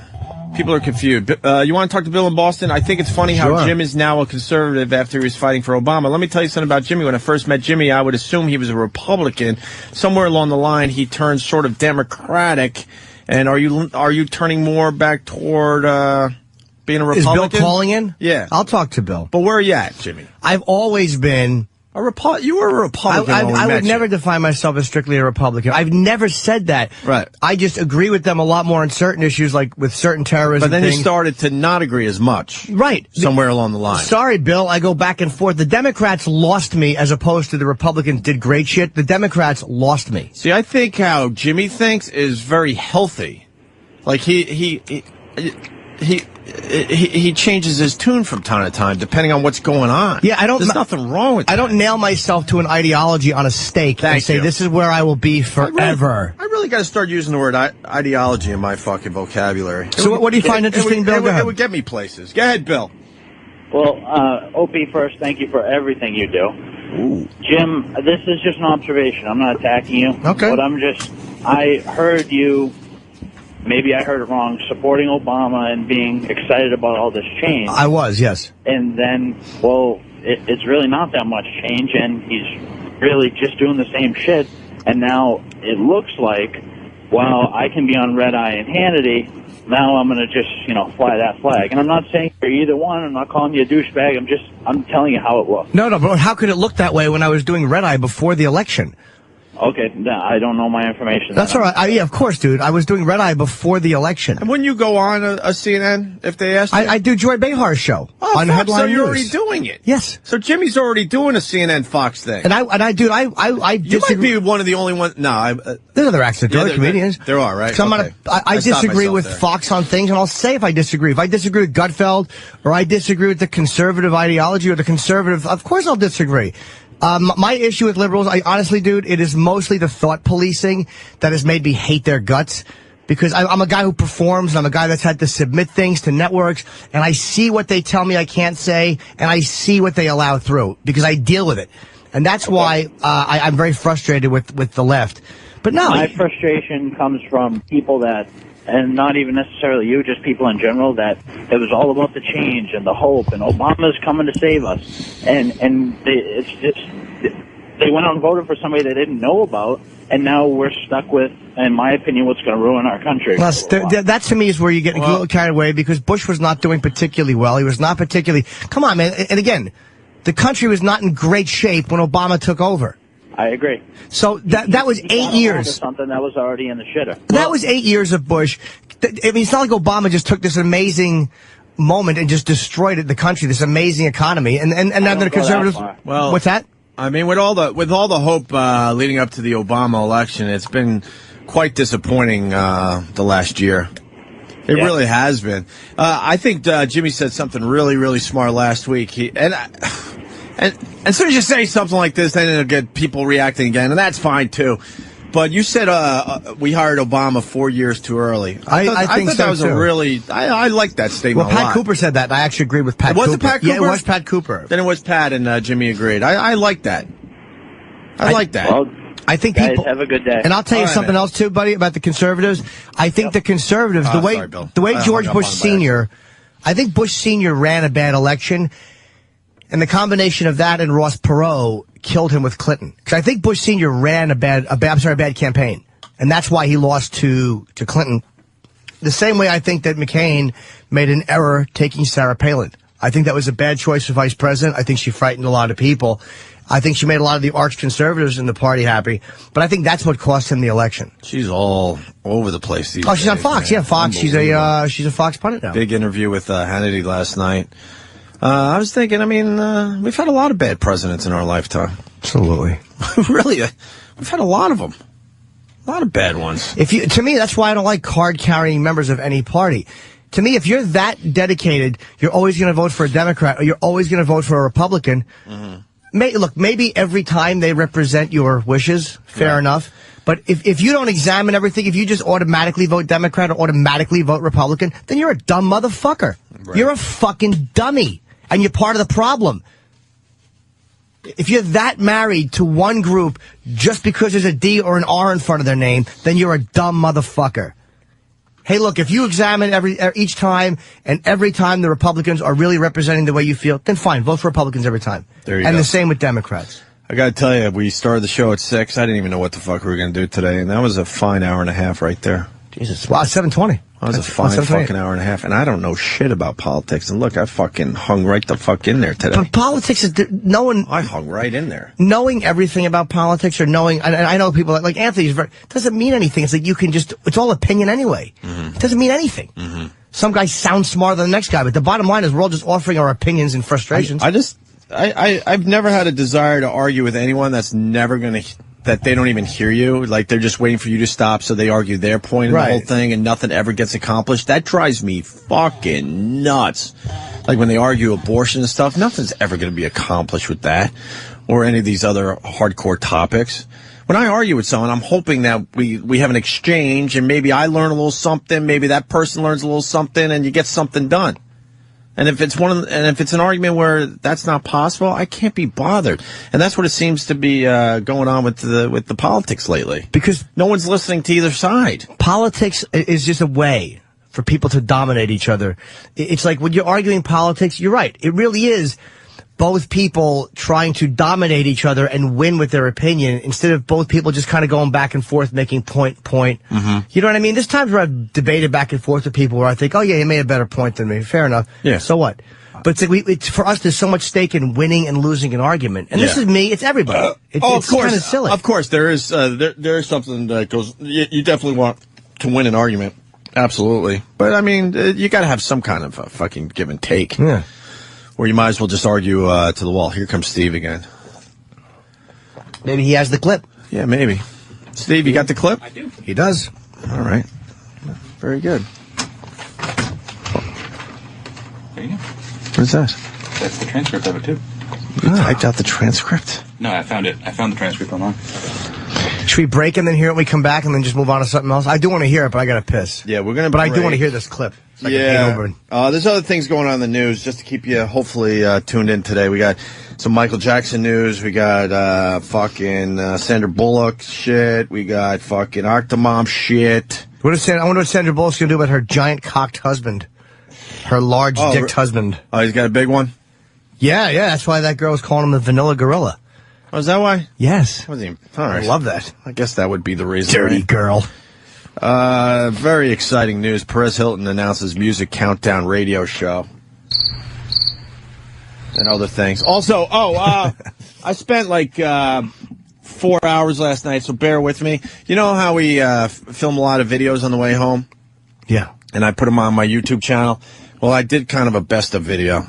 best of the ride home yesterday. So if you want to check that out, that would be really cool. I'm kind of happy with how it came out. And I'm only using just the editing software on my stupid HD Flip. I really got to move on to iFilm or whatever on iMovie on the Mac. And I have my Mac Pro now, but I just haven't switched over yet to do some real editing because it takes for fucking ever with that FlipShare fucking editing software. Yeah, it's very slow. That's the one thing that's just not that great with the HD Flip. The HD Flip, I'll tell you something else. Love the HD Flip, but to edit, try to do some real cool editing is almost impossible. Do you have a 2 hour? Huh? Yeah. That 2 hour one, the battery runs out. My battery fucking dies. It stinks. At this point, I can't keep my camera on. It's horrible. What is that about? It's a piece of shit. That's what it's about. And I'm going to get a new one. So what do I have to do? Replace the battery? No, I've broken 3 of these HD Flips. I've actually smashed them into the floor. They're garbage. Although the video is great, you can plug them in is great, and you can stand them up and tape your stand-up sets, which is what I use them for.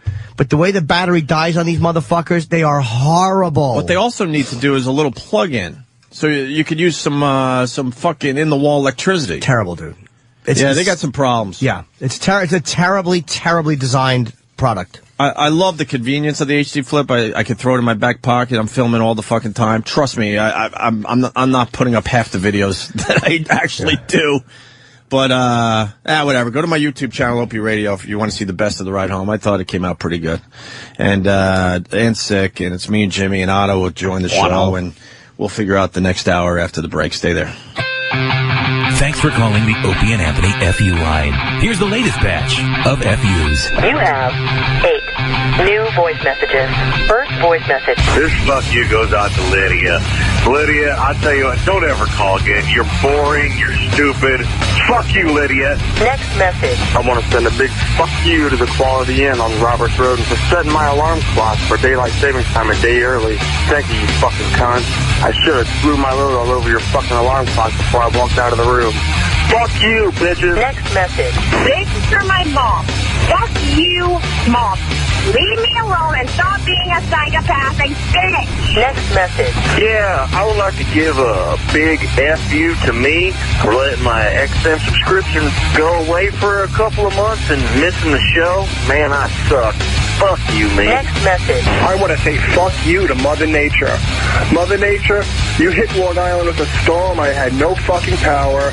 All my trees are down. I froze my ass off. There's nothing to fucking do. Fuck you, Mother Nature. Next message. This is Yale from Butler, and I just want to say fuck you to the United States Postal Service. I wanted to go into the city and puke my face off and piss myself, which made me work. Fuck you, Postal Service, you cunt. Next message. Yeah, this fuck you goes to all the fucking schools I applied to. I worked my fucking ass off to do all the shit you guys asked to do. I got fucking great scores in the SATs. I got great scores in fucking school, and you still didn't fucking accept me. My friend who fucking got less scores than me is dumber than a fucking rock got into the school that I applied to. Fuck you. Next message. Yes, well, I'd like to give a big fuck you to my asshole. But what I really want is for you to fuck my asshole. Come and give Stevie some of that Twinkie dick. End of new messages. Call the Opie and Anthony FU line. 866-FU line 1. That's 866-FU line 1. Thank you and goodbye.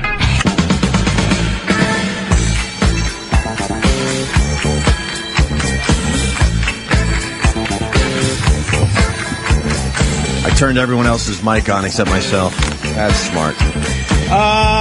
Hey, man, we're trying a new bit, and yesterday was a complete disaster. It didn't work at all. So we're going to try it again today.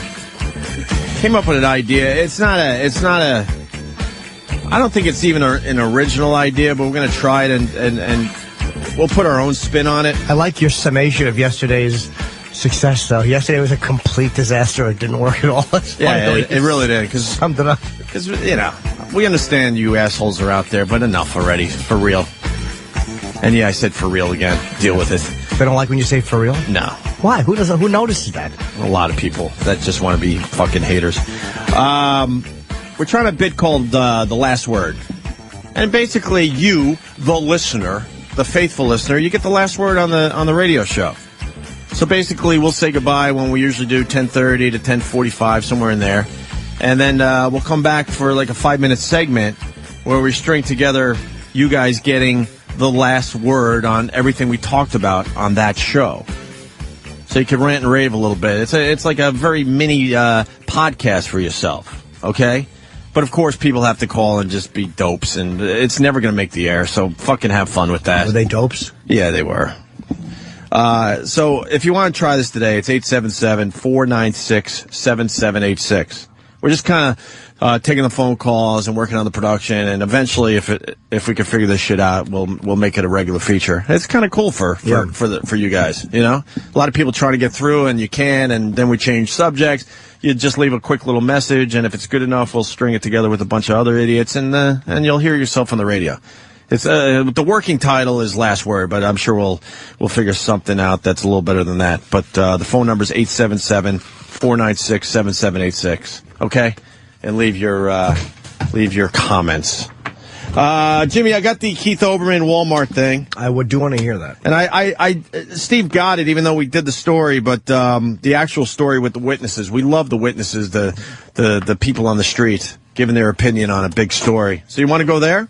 Yeah, let's hear some of the. So just some of. I don't want to hear the news reporters. Just some of the. No, fuck the news reporter. Yeah, witness people. Can I have sounded dumber? Some of the witness people. Yeah. I immediately finished my purchases and went over to the monitor and asked to speak to a manager. As I was doing that, I noticed there were another group of African American people, and we were just looking in total disbelief.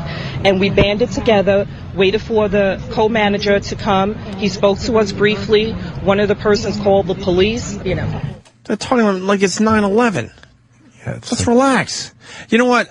I think this is hilarious. Just hearing them to talk about their experience makes me laugh even.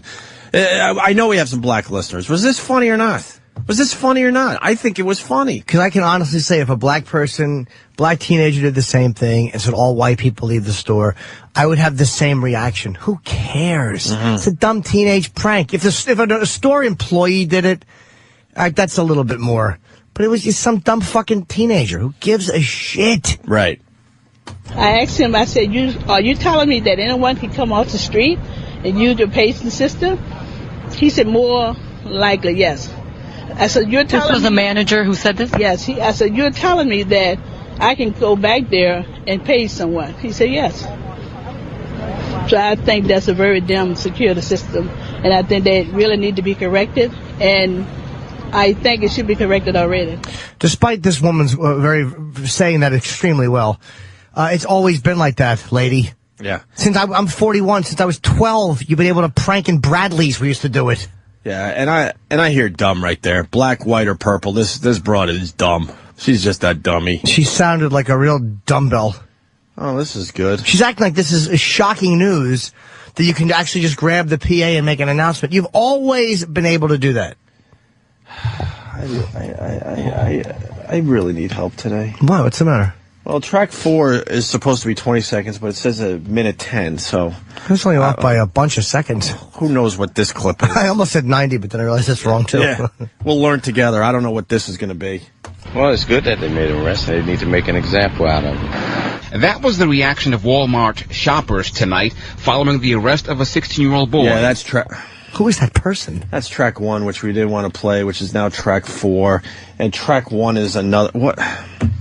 What's happening? Now, this is track 1. Attention all Walmart shoppers. All black people leave the store now. Once I heard that, I was absolutely shocked and appalled. It was a disgusting comment. Do you need to get a hold of yourself? You're panicking, lady. The overreaction that we have, we just like to overreact. Mm-hmm. It's what we do. For attention, we overreact like a bunch of twats. We overreact because we're really, really bored. Because we need attention. We're extremely bored. We need attention when I was appalled. How about, that was a stupid prank, and get back to your fucking life. Mm-hmm. A mayor made the announcement. Very calm, very cool. He said it as if it was very right. Like he had $1 million for us. That's how he said it. He wasn't nervous. That he had $1 million for us. What are you talking about? They couldn't find someone with intelligence to discuss this. What is this blithering idiot talking about? How do you say something like the person has $1 million for us? What does that mean? I don't know. No one knows what you mean, lady. Lady. Yes. And finally. And I immediately turned around and observed with the security training that I have. I observed the whole floor in less than a second. What? Then I noticed, I didn't know what to do. My mind said, call 911. Well, that's security training really paid off. You knew how to handle a situation. Call the emergency assault and murder line for somebody making a prank announcement. Her security training was crack security training. Yeah. Thank God she's on the job. What an idiot. This was handed in to me, so just so the listeners can play along at home. Track 1 is supposed to be 1 minute and 11 seconds, Jimmy. It was actually 14 seconds. Track 2 is supposed to be 14 seconds. It's actually 19 seconds. Track 3 was supposed to be 14 seconds. It's actually 25 seconds. Steve, you couldn't be more wrong with this. Track 4 was supposed to be 20 seconds. It's actually 1 minute 10. Track 5 was supposed to be 13. Well, guess what? That was 13. Jesus. And Track 6 was supposed to be 26 seconds. It's actually 14 seconds. How do you get it that wrong? Steve really is a horse's ass. I need fucking help today. Steve? No, the thing is, the seconds are calculated differently. It's not just me and Ant and Jimmy shooting the shit and having some of that terrific chemistry. I actually need help today. The fuck is this? Sam's gone, too. Because Sam does this very well. Does other things horribly bad, but I don't know what's wrong with Sam, but I hope he's in pain. I hope right now he's over the toilet holding his stomach. Are you all right? I am. It couldn't sorry. be more wrong. Yeah, you're right. And I don't even know what tracks I played. I don't even know if we played them in the right order. Just avoid track 4. The stupid, what happens is if you don't pay attention, the Nero software, which is the burning software, likes to rearrange You didn't them. hear me, though. Did he hear that every track was wrong? I'm very aware of that. And then when I looked at it, I went, shit. How are they all wrong? Who is Nero? It's the, I know. Thank you. What is Nero? It's the burning software we use. Oh. All right, but now we got Overman and a transcript, too, so that's good. So, Jimmy, this is what I was trying to talk about an hour ago, but now we can finally get to it, so. Holy shit, can I just go home? There's a rhythm to what there's a rhythm to a radio show. When you go, you know what? I was watching Oberman last night and he had some weird fucking shit to say about this kid at Walmart. You want that clip within minutes, not an hour later. Yeah. As he nods. Just walk down the hall. For real. Just there's the for real. I was about to. Keep track. What? Sorry. What?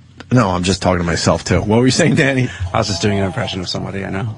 Go ahead, do it again. Make me laugh. I really need help right now. That's what I thought. I was about to. Steve Blatter. You know when Anthony's sick, all I have to do is hit the fucking snooze alarm and go back to bed? I should have done that today. I don't have to be here. I'm enjoying my time with Jimmy, though. I hope so. All right, here's what Keith Olbermann had to say about the 16-year-old at Walmart. 8 days ago, a 16-year-old kid picked up a courtesy phone at a store in Washington. There's the melodrama starting. He's revving up his melodrama. Fat piggy boy engines. Can we all agree that he's just a douche? I don't care what you think politically. This guy's a douche. Well, let's hear what his take with a very punchable face. Let's be fair. Please don't punch him in the face because they'll blame us. 8 days ago, a 16-year-old kid picked up a courtesy phone at a store in Washington Township, New Jersey, and announced over the public address system, quote, "Attention Walmart customers, all black people leave the store now," unquote. The boy has been arrested and charged with harassment and bias intimidation. 2 days ago, a Tea Party protester shouted the N-word at Congressman John Lewis of Georgia, one of the heroes of 20th century America, and Congressman Andre Carson of Indiana. And another shouted anti-gay slurs at Congressman Barney Frank of Massachusetts. Can you pause that real quick? Do you see what this, and again, I don't know where he's going with it, so maybe I'm jumping the gun, but as of now, as I'm listening, do you see how this scumbag is just taking what a 16-year-old kid did and somehow...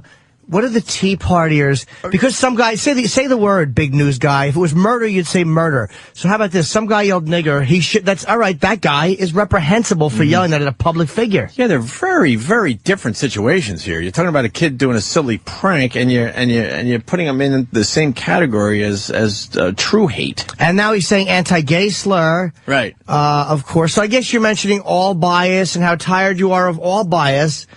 But being the guy he is, and again, I could be wrong and jumping the gun, but I don't think he'll say anything where anybody has yelled any type of an anti-white or anti-Irish or anti-Italian slur. I imagine he's just going to go with the minorities he feels better than.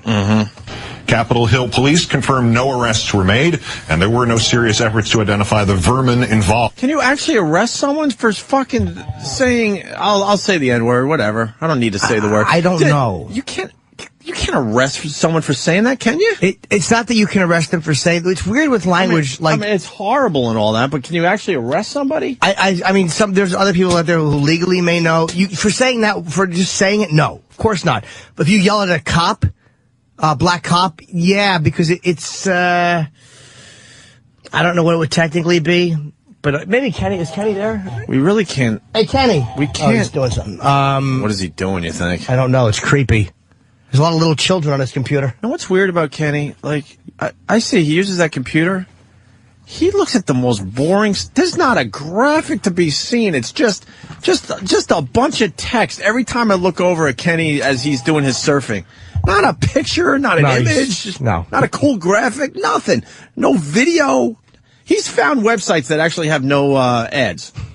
There's no ads popping up. What are you doing over there? I'm looking. Oh, I don't know which. Go ahead. I'm looking up the New Jersey law for bias harassment so you can read it. This is why we love Kenny. Oh, I'm sorry. What about the arrest, though? Like, if the guy yelled, what he yelled? They were a congressman or a fucking public figure? Yeah. What is the, like, I know freedom. John Lewis. What is... He is a hero, too. The rule with yelling stuff like that? Like, if you yelled at a black cop, or you, like, what is the rule with them arresting you for a certain type of language? You can't get away with any of that bias stuff anymore. No, but what's the legal, like, even if it's not bias, say it's something else. Like, say it's something just violent to somebody. Well, it's the underlying motive. Like, if it was like a road rage incident and somebody called somebody a racial slur, you know, during it's the underlying motive, like why they said and did what they did in order for it to be considered bias or not. But how could that be an arrestable offense? Meaning, it's not, I mean, I'm again, free speech is, you can't yell fire in a movie theater. So that guy's not trying to cause a public panic. He's not inciting people to riot. And I don't know what the other stipulation on it is. It's public alarm, though. But is that... It's alarming conduct. But It's very subjective. Okay. Fair enough. Yeah. All right. Thank you. No arrests were made, and there were no serious efforts to identify the vermin involved. Television, print, and radio news organizations will not be asked to turn over their tapes and images of the event, nor subpoenaed if necessary. Why would they? This is not... What the fuck is this? Why would they, you brown shirt cunt? What is this fucking 1984 ass talking about? Why would they be subpoenaed to turn over tapes, you fucking asshole? Do you know what country you live in? Freedom of fucking speech, like we've said many times, the freedom to say some awful things. You might not like it, but we have the right to say them. Did he Mr. Oberman. Did he want fucking people tape subpoenaed with people yelling Hitler at fucking Republicans or at Bush? And again, they have the right to yell. That's a shitty thing to say. Of course, but that's some harsh language too there, sir. But did cunt Oberman want tapes subpoenaed? Shut the fuck up, big brother. That's why I said 1984. I thought I was pretty fucking smart with You were my right. line. Thank you, sir. They always talk about Big Brother when it comes to cameras being everywhere and the dirty conservatives looking at you. But how come they never think they're Big Brother when they want tape subpoenaed because some fucking jack-off yells something? Yeah, you know how that should be handled? If there's a black guy next to him, that black guy should remove his teeth with his fist. There you go. If you want to yell that in public, you should get your teeth knocked out. And then maybe you won't say it next time. Yeah, a little street justice. Exactly. The morning mashup walking by. So what, What do you think they're talking about today? I don't know. Miley Cyrus. Yeah, she's in New York. You see Miley Cyrus? Justin Bieber. So I'm reminded of why I hate Oberman so far. Nor subpoenaed if necessary. This is not to dismiss what the 16-year-old did in New Jersey, but it would seem that what was shouted at the congressman merits at least as much investigation and hopefully as much prosecution. After all, it did occur inside the halls of Congress, a place at least as crowded as and as sanctified as a Walmart. You notice that was supposed to be his big ending? Is that the end? I'm sure he went right to commercial. Okay. Now what I have to do is I have to say that I crucified Oberman incorrectly for his take on this. Well, I once again should have listened before I spoke. Well, you're basically saying that it should get, it just doesn't get the same attention. I think it got the same attention, Jimmy. I heard about the slurs and all that shit. It was everywhere. But he wasn't crucifying the kid and saying he should be arrested or any of that stuff. Unless he said it elsewhere. But if he didn't, then I just smashed Oberman for nothing. You know what? He's guilty of something. You're probably right. But I should listen first. Keep smashing him. So that's the problem I have. What? I don't listen first. I just react. And then I have to be like an asshole and go, oh, all right, he didn't say what I thought he was going to say, so fuck me. Yeah, but no, there's still some bad stuff in his speech there. Where you can't subpoena tapes, and you got to understand what. Well, you're saying the tapes are probably subpoenaed in Walmart. I'm saying he said the tapes are probably used in Walmart. What tapes? Oh, like the security cameras tapes, and stuff. And he's saying that a guy yelling this at an American hero. I have to defend Oberman now. He's saying that a guy yelling this at a guy in Congress is a lot more serious, and they're not even making the effort to find the guy that they made to find some 16-year-old prankster. Oh, fuck. All right. All right, so... I agree with you, too. For the last 25 minutes, say, a lot of the things I said about Oberman I meant. Some were ill-informed, as I will be frequently. All right, I guess. So Fuck, let's just tussle each other's hair. I will admit my incorrectness. Do we have to admit defeat on this one? No, but I agree with him. I do agree with that point. Unless there's more I didn't hear, but if that's all he said, then I was wrong to shit on him for it, and I agree with him. Did we get anything right on this show? Nah, not really. But look, if you fuck up, you admit it. That's entertaining as all hell. How's that feel? Yeah. Oh, fuck. Everyone does that, but unfortunately when we do it, a lot of people hear it. Well, yeah, and and the media cares way too much about the unimportant stuff. Is I guess the point he's making. But wait, where did his channel is extremely guilty of that. Where did we first hear that Oberman was happy about the kid getting? Was that in our news stories? I may be able to toss Travis under. Let me hold on. If I can toss Travis under the bus for this, I will. Is Travis here? Yes, he is. How about we just move on? No, I'm obsessed. How about we just move on? I think we may have to.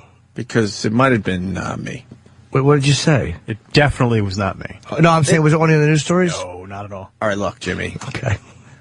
All right, I'll confess. This is what happened. Oh, no. I was too busy editing my Best of the Ride Home video as I was trying to get some fucking knowledge last night, and I was listening with half an ear. Okay, so and then I thought I heard a lot of stuff. All right. And then I brought it to the show, and wow, I couldn't have been more wrong. All right, so this humiliation is... Yes, you need to know. Because that's exactly what happened. It is good to know, though, because I'd like to know why I made an ass out of myself because you were editing fucking videos. Fair enough. All right. I was trying to multitask. The older you get, you just can't multitask as well as you did as a youngster. Holy shit, I got that one wrong. Yeah. I fucking am heating up right now. But I just wish I had I need a fan. I should have had the foresight to say, well, let's just hear it first and then make a decision. Yeah. But I didn't do that. I just babbled. Well, with that point, it was a pretty good point. It was still fun to trash him. Let's say hi to Ralph in Connecticut. Oh. What's up, buddy? Hey, here's the thing. Yeah. Number one, Ole Miss should go back to doing sports because that's the only real thing he was ever really good at. All right, I'm going to stop you there. I'm doing a lot of stopping today. I loved Oberman when he was on ESPN, and then recently they gave him that Sunday night, what was it called? Sunday night football thing where... That night football night in America, yeah. I can't stand him now because of this new Oberman. I have a tough time watching him do sports again. Exactly, and that's the thing. But get away from that. Number two, I was born in Jersey, in that area. That's funny. And I'm black, and I think that's hysterical as shit. Because any kid that's going to have the balls enough to go up to a Walmart and pull it off, especially in a Walmart. You ever been in a Walmart? Come on now. Yeah. Yeah, that's funny. I don't care who it is. Yeah, Black, white, Spanish, purple, that's funny. Know why? You Because... never said the N-word. You didn't say anything racist. You said all blacks leave the Walmart. Know why? Know why? Because you got a sense of humor. I'm surprised, just walking around, how many people just don't have a sense of humor. I've been listening to you guys since you were on NEW, right before you got out of BCN. I've listened to you and Anthony and Little Jimmy for a long time. Thank you, sir. All I'm going to say is that at 40 years old, figure it the hell out. It's funny. Right you on. didn't drop the N-bomb. You didn't say anything about anybody's kids, anybody's waterhead. All he did was all blacks leave the Walmart. And for Oldman to try and put that in the same context, with this thing in D.C. with Barney Frank and the other gentleman. Okay, you want to try and make some valiant point because you're the oppressor or you're the good guy for the black man. All right, whatever. You're not the good guy for me because I go out and work and pay my taxes, but that's another rant for Hanson. But you know what? Have a sense of humor. It was funny. Fun out, boys. Thank you, sir. Good point. Very good point. It's amazing how you talk about something and you express an opinion, and there's a guy who's probably listening. He's M-Pulse on Twitter, and I very rarely will address tweets or whatever that shit is on the air. But it's amazing how the guy is. I'm talking about Fox and why I like them, and he goes, thought policing? You mean they want some semblance of facts and not right-wing talking points? Comedy is funny when it's true. Hey, M-Pulse, you dope. By thought policing, I was talking about in language. In language, you fucking dummy. That's what I was talking about. Thought policing, what people should say, and the way people should express themselves. That's the thought policing I'm talking about. So I expect a Twitter apology for your incorrect assessment of what I was talking about. I don't think I've ever seen a Twitter apology. Good luck on that. And here's another one. Another guy blaming Fox. Aren't they responsible for why half the retard population thinks Iraq was responsible for not? I don't blame CNN or MSNBC for people's behavior. Stop fucking, that's what people, stop blaming people. Jesus, stop blaming Fox. I don't blame CNN. Fucking stop it. God almighty, everybody's gonna find Fox is responsible for this. Shut the fuck up. It's Fox is telling everybody.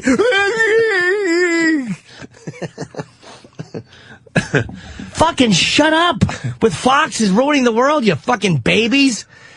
How come nobody blames CNN for a fucking thing? No one. Because no one's watching. But no one blames Oberman. No one. Yeah. But Fox. Fox said it. Shut up. Fucking cunts. Enough already. Fucking babies. No one blames the New York Times. Mm-hmm. No one. Ugh. Ugh. Fucking ugh. Ugh. But aren't they responsible? I don't. Maybe I'm one of these idiots that I kind of hold other people to the same set of standards I hold myself to. Sure. I watch the news. Sure, it influences my opinion, but Fox does not change the way I see the world, and neither does CNN. They really don't. And if you're that fucking dumb that you're influenced so heavily by one of those channels, then you're a dumb motherfucker regardless of what you're doing. You're a dummy. I think you described a lot of people, though. I think they are influenced by it. Well, then they're dumb. If that's the only thing you're influenced by. Yeah. If you watch Fox all day and believe everything they say, then you're a dumb, non-thinking fuck. The same as if you watch CNN all day and allow them to influence everything you do. You're a fucking dummy. I went through a stage when we were off the air. I was reading a lot of political books, believe it or not, because I knew I was lacking in that area. So I was reading the Michael Moore books and just everybody. Bill Maher, all of them. All of them. Coulter. And then I would read these books like one a week, and then I think I even did it to you. I would spew what I read in the book to you. Ugh. Then I realized it was all just a bunch of horse shit, and I stopped reading them. Stopped reading all of them. Well, they're all just opinions. I mean, they really are. I know, but it's so easy to, like, read a book, and then all of a sudden you agree with everything this person's writing. And then you pick up the other version of the book, which is completely different, and then you're like, holy shit, no, now I agree with this guy saying. Yeah. And I knew it was just a bunch of horse shit. I had to stop. Bill Maher, he had the big picture book about Obama and 9/11. It was nice. It made it easy for everybody. Big fucking illustrations. All of a sudden, I'm spewing everything I fucking read in that book. And I love Bill Maher, and I don't like I was an expert on 9/11 all of a sudden. I know I did it to you and some of my other comedy friends down at the Cellar. They must have been looking at me like, what are you doing? Are you that bored? Go to Europe. Do something. Why are you sitting around reading? Fox News! Fox is responsible! Fucking assholes. All right, here's the Gregolog music. That's great. Another thing we brought up an hour and a half ago, by the way. This is the hour and a half later show.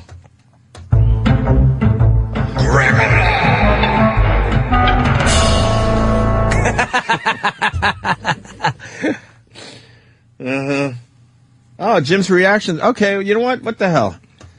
Jimmy was on Red Eye last night. Yes, what the I hell? was. Here's the Greg-a-log. It's quick on the health care bill. What did we learn this weekend? That the health care reform bill is such a big idea that it doesn't matter what's in it. And at 2,700 pages, no one can really know. This was a yes vote on Shangri-La. Essentially, Obama and Pelosi, or Obama-losi for short, looked at our crappy economy, weighed down by 3 massive entitlement programs, Social Security, Medicare, Medicaid, and thought, let's have a 4th. The worst part, saying it will save money.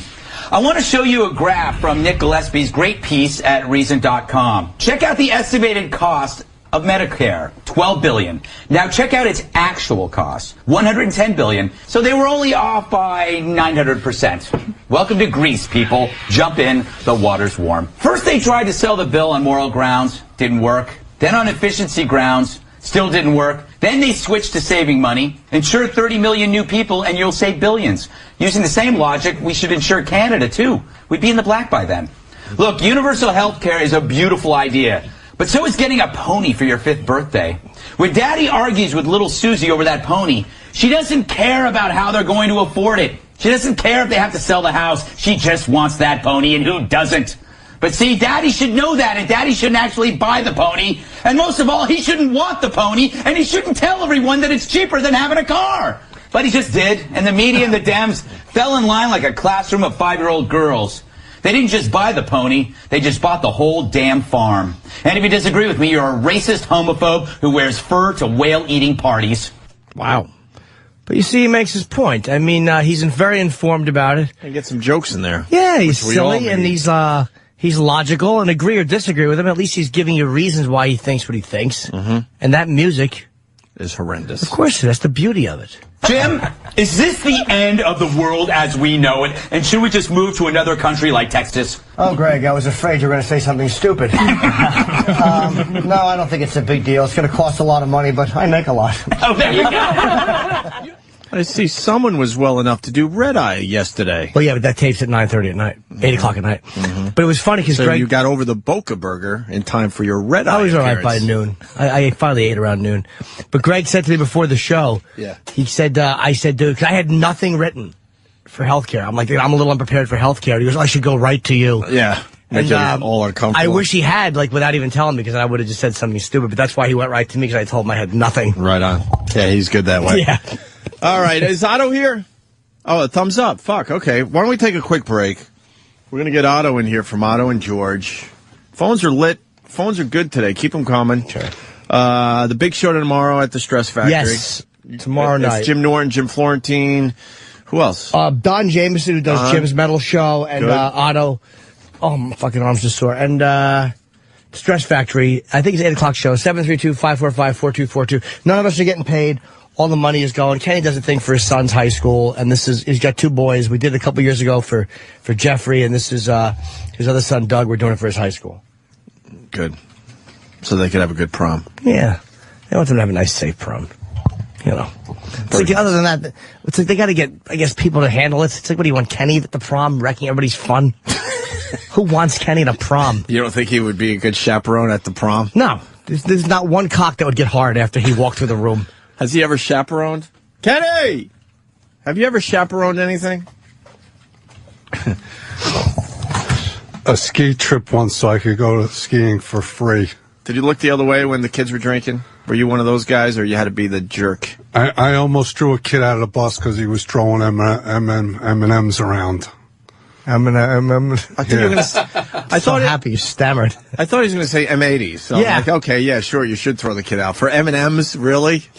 Guy's throwing around a bunch of music CDs. Cool on chips. Thanks. Good to see you, Chips. He does sound like Patrick Kennedy. That's what you sound like. Right. Yeah. So the M&Ms bothered you and you almost threw him off the bus? Hey, he fucking hit me. I don't care if I... Oh, he hit you. Yeah. Well, that's different, I guess. And Eminem and his awful mustache. Sorry you can't take the M&M hitting you. It's really... No, it really could cause a lot of damage. I was minding my own business, trying to sleep, and those kids were rambunctious. Yeah. How'd you know who did it? I get anybody. collateral damage. I didn't care. We went on ski trips, and the chaperones were pretty strict, but somehow, man, the guys I went with, they knew how to get the beer on the bus. I was always amazed by that. When, like, the chaperones they would distract them or something. Next thing you know, they're like, and they didn't even really hide it. It was just cases and cases of beer, and then they throw the luggage sort of around it. And somehow we were able to get the beer in the rooms it was Hunter Mountain up there in New York, upstate New York. Now, if you did that, they'd have the police there. There'd be an intervention. And oh, yeah. Oh, yeah, man. I used to love those ski trips with the drinking. Still no fucking, though. Not until fucking college for me. All right, Kenny, so the big show's tomorrow, so we're very excited, and we're going to get Otto in here to help out with it. And I'll say hello to people.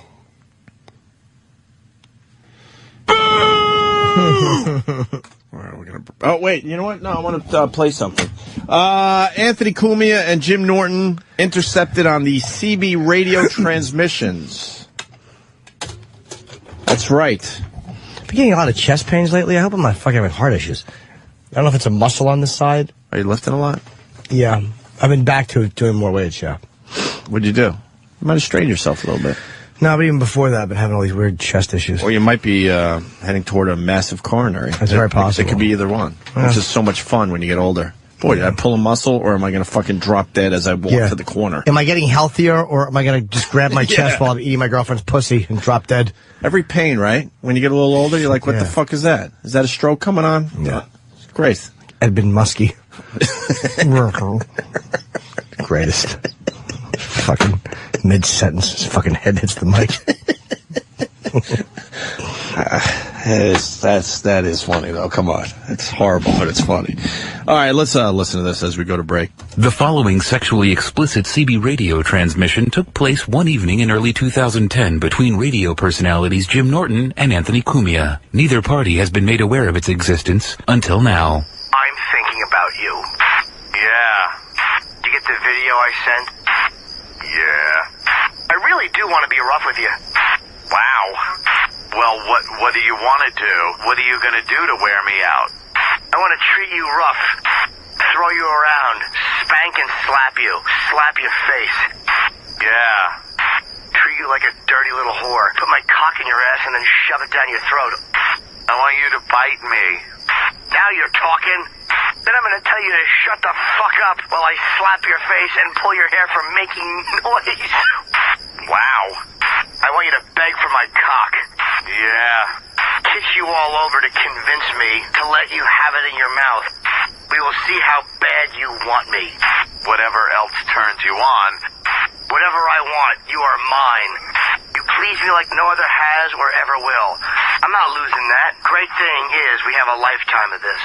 Okay, lights out. Good night, sexy.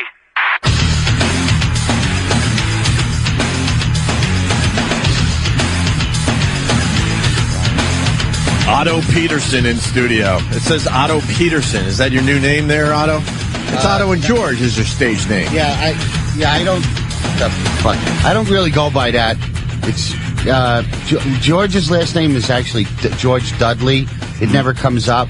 But I had an Uncle David, what we called Uncle Dud. That was his nickname, and he was the guy in my family that encouraged me in comedy. He was the only one that said go for it. And we used to talk about comedians. He turned me on to Benny Hill. He said, this guy's funny. You got to watch Benny Hill. And he was a lovely man. He was a very naturally funny guy. And did he ever do anything with that? No, he was just the one in the family that would always crack the funniest jokes. He was much funnier than me, just sharp wit.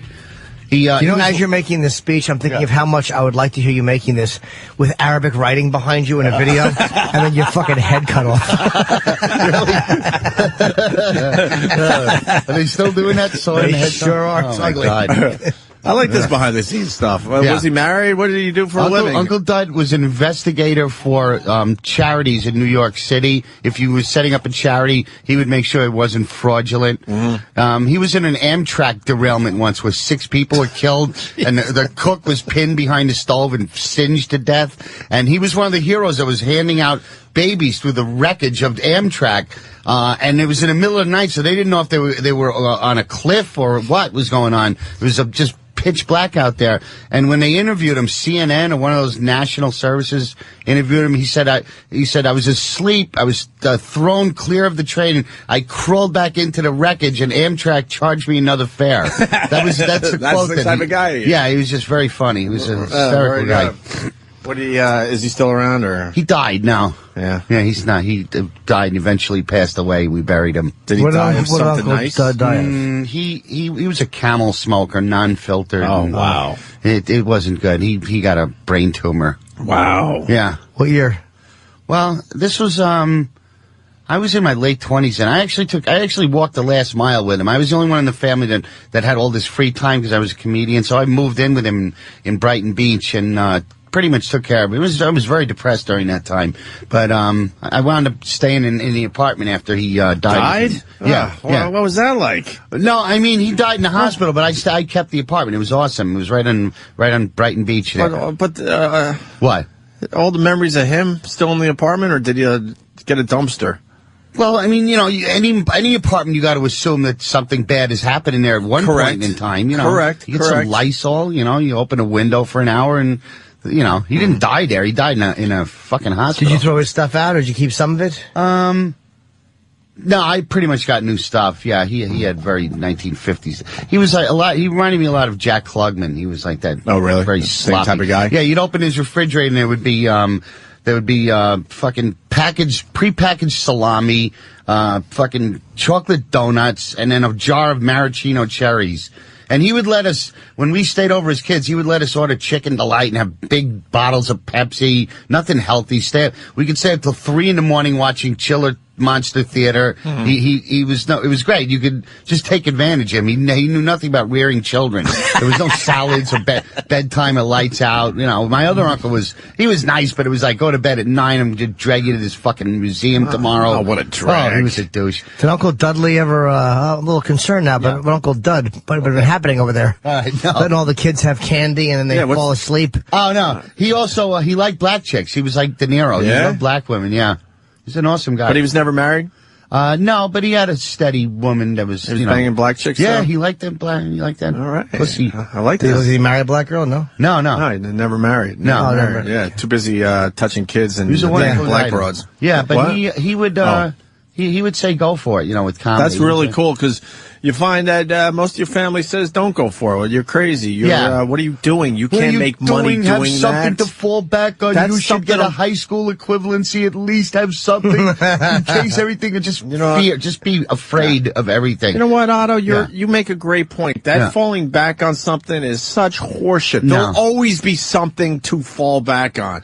Well, in my case, it's like, you need something to fall back on. So I took computer classes. I don't know the first thing about fucking computers. Yeah. And I took 3 years of that shit. The more you diversify yourself, you got to focus on one thing. You can't do, You got to just go for it, realizing, wow, if I don't make it, this is going to be a little rough. But there'll always be something that you can fall back on. I mean, when I started, I was still living at home, and I was street performing, and I didn't even need money, but it was like I would pass the hat at the end that was a way of getting rid of the crowd. When you pull the hat out, when you pull the hat out, half the cheapskates leave. So I wanted to start with a new audience. The money was never, an issue. The only money I needed was to go to a movie once in a while. But I always made money at this.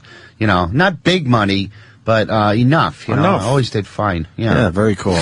All right. Well, he encouraged you, and the rest of the family kind of didn't, huh? Well, they were. What about the Dad? odds that? Was it your dad's brother? Yeah, no, my mother's brother. But what are the odds that a kid from Staten Island is going to have a career as a ventriloquist and, after vaudeville had been dead for 30, 40 years? What are the odds with half this shit? Yeah. It's a crapshoot. You never know. They were just trying to protect me. They didn't want to support me. You know what I mean? It's like if I didn't work out, I'd fucking have to live with them or something. They're probably worried that Sweet Otto would get stuck on another bus, as he did when he was 7. Do you know that Sweet Otto one time got locked on a bus? Oh, you're one of those kids? When he was just a boy? I fell asleep on a camp bus and I woke up, In a yard? I woke up in a bus yard? In a bus yard, with all the buses. It was those kind that you could open like that. Yeah, the big handle there. And they all thought poor Sweet Otto had gone away, but he was just sleeping. My mother, positive person she was sure it was at the bottom of a lake somewhere with little bubbles coming out of it. How long were you missing? Corpus. Not long. It seemed like 10 minutes, and then just a bunch of people came in and took me out for ice cream, and it was like they're real happy. I was Did they all have that panic look on your face, which made you panic? Relieved, yeah. My mother was there. Dude, I saw that depressed face.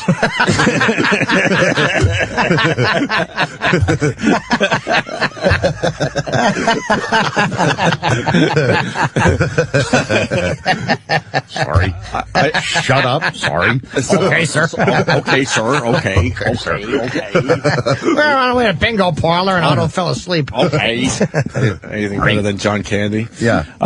You know that story about the guy in the store saying all blacks leave and Yeah, the Walmart thing. Yeah. That reminded me, John Mulrooney. You know John? Sure. His brother, It's funny. His brother is a New York City cop and a real racist. He had a pretty good sized boat, and he used to park it. He would pull up to the beach at Coney Island, stop the boat, get on a police mega, what do you call it, bullhorn, and go, "Attention all niggers, you will never own a boat. You will never achieve what the white man can achieve. That is all." And then he would just pull away in the boat, and they'd all go, "Say what?" Jesus. Very, very angry man. Isn't that horrible? It is horrible. Yeah, because we were talking earlier about all the pranks we pulled as kids and stuff, and Did you? you just know that it was a prank. You know, a prank. What kind of pranks? Anything involving Nothing. nail bombs or anything? No. Well, Jimmy was talking about how he called in bomb threats to his school. You know, You did? I was in high that's, school. That's pretty serious. Yeah. that is. That's If you did that now, that would be a major. You'd have to have FBI record it if you did something. Oh yeah. Yeah, but I was very, very young. One kid in my school put a rock inside of a snowball and whipped it at. Well, he didn't hit me. It hit my friend Kevin Mullen. Fucking ripped his head open. That was very serious. We did that. You did? Yeah. That you could kill somebody. I know. Take an eye out. Well, you know, looking back now, you realize, but at the time, it seemed like the thing to do. Yeah. Putting rocks in snowballs and stuff. Or we'd start with the acorn fights, and then, you know, or dirt bombs, and then you realize there's not a lot of dirt bombs around, so then you start throwing rocks at each other. Wow. You would catch one in the eye every once in a while. I Part didn't of pay growing up. attention to one fucking thing in school. I was not there. And then once I got a taste of, you know, that I could go in Central Park or in the Staten Island Ferry and make money, I was like, I'm fucking out of here. What am I sitting here listening to this guy for? You never made it through high school? No. I mean, what did I need to know? I mean, you know, spell and count. What else? What were they teaching there that was useful? But how do you guys get away with that? I just stopped, you know, Anthony and Jimmy. I could, if I wanted to like drop out of high school, I don't even know how I would have accomplished Well, that. did you have two parents? Because that might have a lot to do with it. In my case, my mother was just overwhelmed with raising I didn't even three know your kids. father wasn't in the my picture. My father was never in the Oh, picture. sorry about Who's your asking about father? your father then. Oh, my dad? He was a drunk, and my mom threw him out when I was 2, so he was Did you never know him? around. No, he came back when I was in my mid-20s, and I met him. I spent a little time with him. He was just an enigma. He's just a guy in a photo album to me. Oh, really? Yeah, I never You could really care knew. less? When he died a few years ago, it was this. I felt the same as when you know, Michael Jackson died. I felt nothing. Yeah. Wow. Yeah. Wow. It was weird. When my uncle died, I was very, very upset. Yeah, sure. He was there for me. Did your mom ever remarry?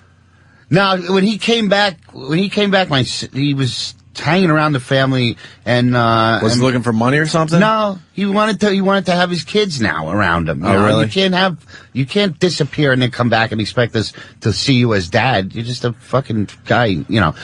So my mother started to have feelings for him again, which was kind of fucked up. So we made him go back because we knew he was going to just hurt her again. Right. Yeah. Oh, you were very protective of mom. That's kind Sure, of cool. you know. Huh. Why are we talking about this? Yeah. It's Well, kind you know. of interesting, though. Yeah, because a lot of us don't know about young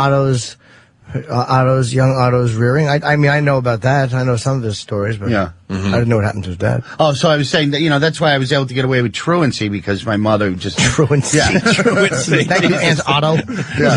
1920 auto. Great, thanks. Is that an Truancy. obsolete word? Of course it is. I would Are assume you so. truant? Considering I haven't heard it, I don't know, ever. Oh, all right. I think I heard it in the Little Rascals once. Yeah, okay. Jesus. Truancy. Yeah, little by little, I'm becoming an old guy with just... Wouldn't you just say cutting or something? Yeah, cutting Yes. okay. It's probably the right word I just to remember say. that next to my name on these papers that kept coming to Oh, the really? house. Yeah. So you were able to just cut school or whatever. I wasn't fucking, drinking in the park or, Oh, you were doing something with your time. Yeah, I mean, my addictions came later. I didn't touch a drink or a joint until I was like 25 years old when I got into the clubs and started hanging around guys like this, comedians, with their late night devilish ways. Yeah, you were pointing at Jimmy, and Jimmy didn't appreciate that. No, I didn't even know you were pointing at me. No, Jimmy's he was sober as a judge, but, I'm just saying. His deviant ways, and then you went like this, Jimmy. Yeah. I'm just listening to some of Otto's terminology. Devilish ways, sober as a judge. I'm going to fucking just tape a gray beard to you. An older gentleman. Yeah. All right. I had a kid thing, but it was whatever. How fraudulent is this fucking Club Soda Kenny benefit? Thank you. So his stupid retarded son can get a lap dance at Scores. Thank you. I should give him. I should fucking eat paint chips and not get paid. See, we're doing the right thing. We're doing the right thing. We're doing the right thing, not for Kenny, but for you guys, because it's a great lineup. It's Jimmy, it's Florentine, it's Otto. Don Jameson. Chuck Manganelli and his bent dick. I couldn't say no. He was showing me the butt of his gun while he asked me to do the benefit. And it's a very suspicious benefit. Yeah. Usually, I mean, there's benefits all over the place for Haiti, and Kenny's got a benefit so his kid can have a stretched limo for the prom. Let's focus on the great comedy show. It is a great comedy show. Yeah, let's focus on that. How entertaining these people will be. What are they going to be doing with the money? Because these guys aren't even getting paid. And Otto needs to get paid. No, I'm cool. High school benefit. Yeah. Dayton. What? Yeah. What do they need money in high school for? Project graduation. Is that to buy, like, chocolate milk and nap time? No, it's to What is project graduation? Pay for their prom. I've been to your house. I've been to your neighborhood. You guys are doing okay. Thank you. So what do they need? They just need this to have isn't a a bunch of comedy show tomorrow underprivileged night. youths. Yeah. It's just something It's buying booze for their prom night, pretty much. That's cool. Yeah, whatever they do on prom night. I never had one. I'm a high school dropout. Yeah. Another one? So I'm giving back to the community. What the fuck did I do wrong? How far did you go in college? All the way. You did?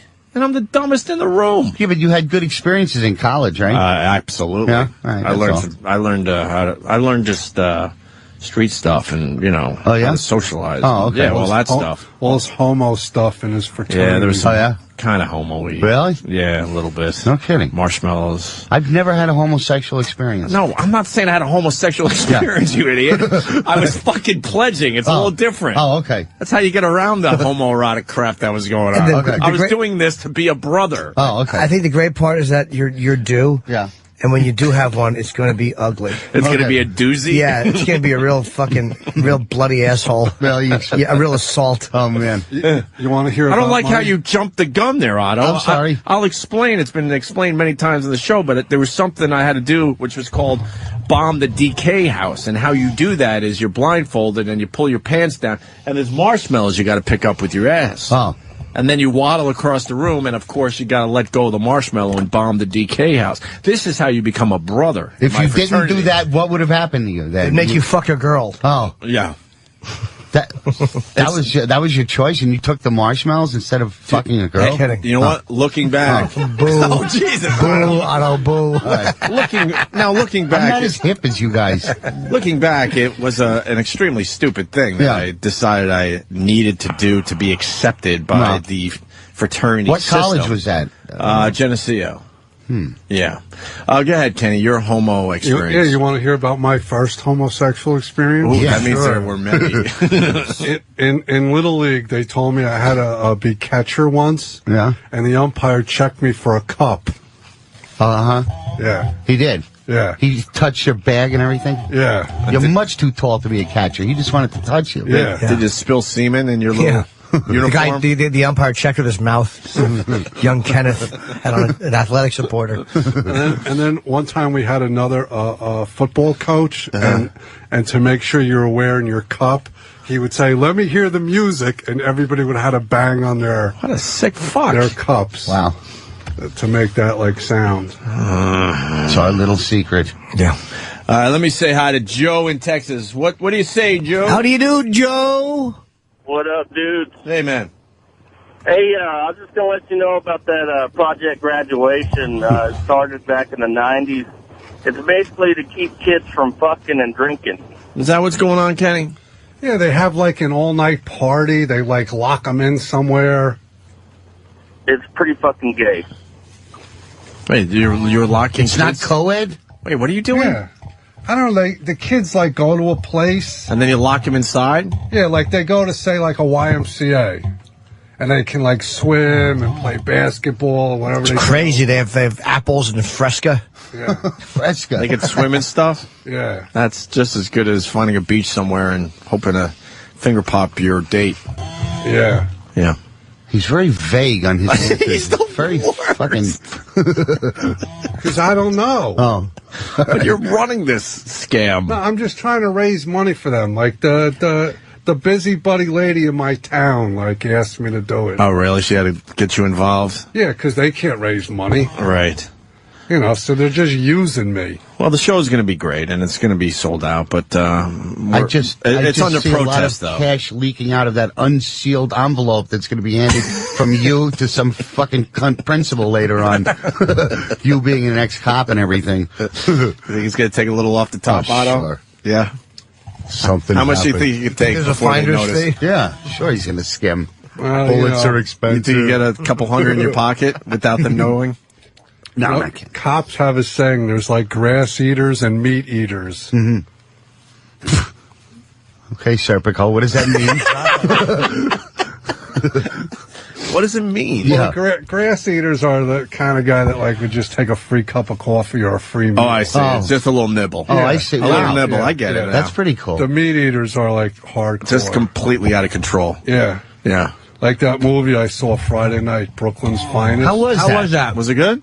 It was a pointless movie with unnecessary violence. Did you believe Richard Gere as a police officer? Yeah, why not? No, I'm saying, did he seem authentic? You know, Yes. he did really, Yeah.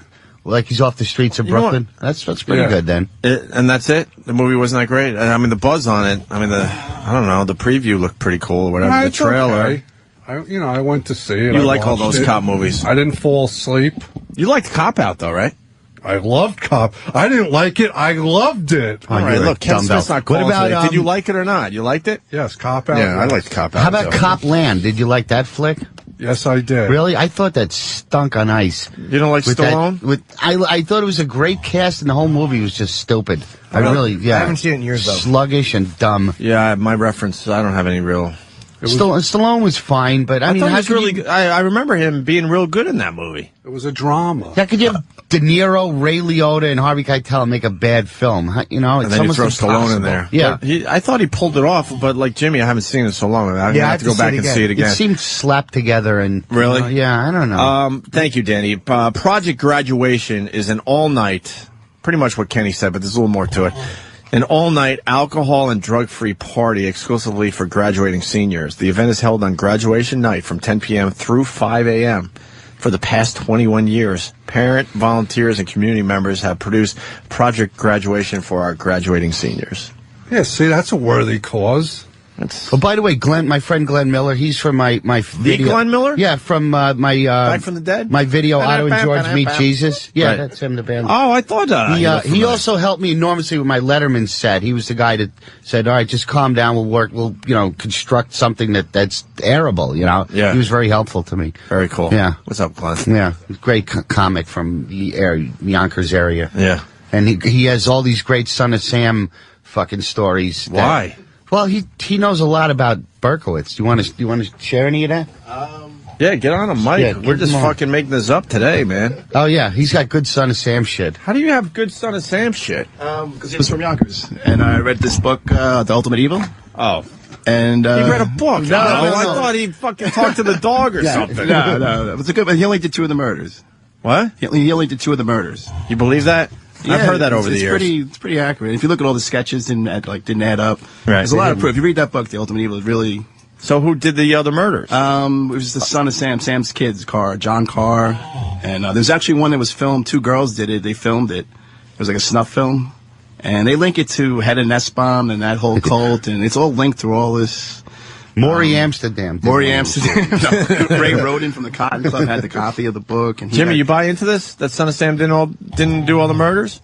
I've heard it, but I don't know because no one else has been arrested, to my knowledge. Mm-hmm. Why haven't they arrested anyone? Pretty much everybody from it's all dead. All the two car sons died mysteriously, and they just because they wanted to close the case. Mm-hmm. It was the hysteria of the whole thing. So how did Berkowitz get involved? He was part of the little cult. They used to go to Untermeyer's Park, and there was Devil's Cave. You'd go down to Devil's Cave, and they killed dogs and stuff. And then they told him he'd kill his family if he ratted them out. Mm-hmm. So that's why he took the blame. They used him like a patsy. So he read a book, Otto. Yeah. Your friend read a book. I'm sorry. He was a detective or something. You act like you had the inside skinny. Really? I thought maybe he was like writing to Berkowitz in jail, and fucking Berkowitz told him a thing or two. I don't know. He did what any of us could do. He read a book. He read a book. They both happen to be from Yonkers. Right, they have a Yonkers connection. I'd use the post office. All right on. The Octomom, you want to get into that a little bit? She wants to have what is she doing that? I think she wants to do porn to raise money or something. Would you want to see her? Absolutely. In a porn? Yeah, I would check that out too for the are you still involved with the AVN stuff? Do you do that? No, I haven't done it in a couple of years. You did it a few times. Done twice. No, hosted twice. Yeah, was it good? Fun? Yeah, it was really fun, man. I love those guys. Yeah, it was very enjoyable. I got nothing, no puss. Right? Yeah, none. Why not? I think it's the one night of the year. Like they fuck for a living, and I don't think they're really into that. Really? Yeah. I think they want to be really treated like they're actors on that night. They have this air about them, like they get mad when you say porno. It's adult film. We watched that whole thing change. Like we used to have these girls in, and they didn't give a shit. And we're porn skanky, stars, and now they're adult film stars. Yeah, I know. And they want the wording is important. They want a lot of respect and all that. Not that you want to slap them around when they come in here and shit in their face, but I mean, Jesus, you are what you are. Yeah, exactly. There's a vote being taken in California where will they make them wear will they make them wear condoms in movies now, which is stupid. Oh, to regulate that. Why? Yeah, can't do that. Yeah, no. They will get tested and all that, right? Yeah, but there's flaws in that system. But Sure. So it's a choice. Well, I think, are they going to be able to even make money in the porn industry?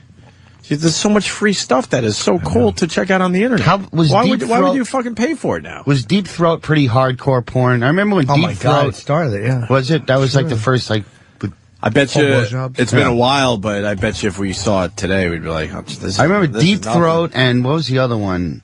Devil and Miss Jones behind Devil and Miss Door. Jones played as a double feature on 43rd and Broadway, where there used to be a Nathan's there, and it played 24 hours a day for 15, 20 years there at that. And not the 43rd and Broadway we know today. That was a scary area. I was thinking about the 42nd Street of the mid-'70s when I used to play hooky and go up there. It was great.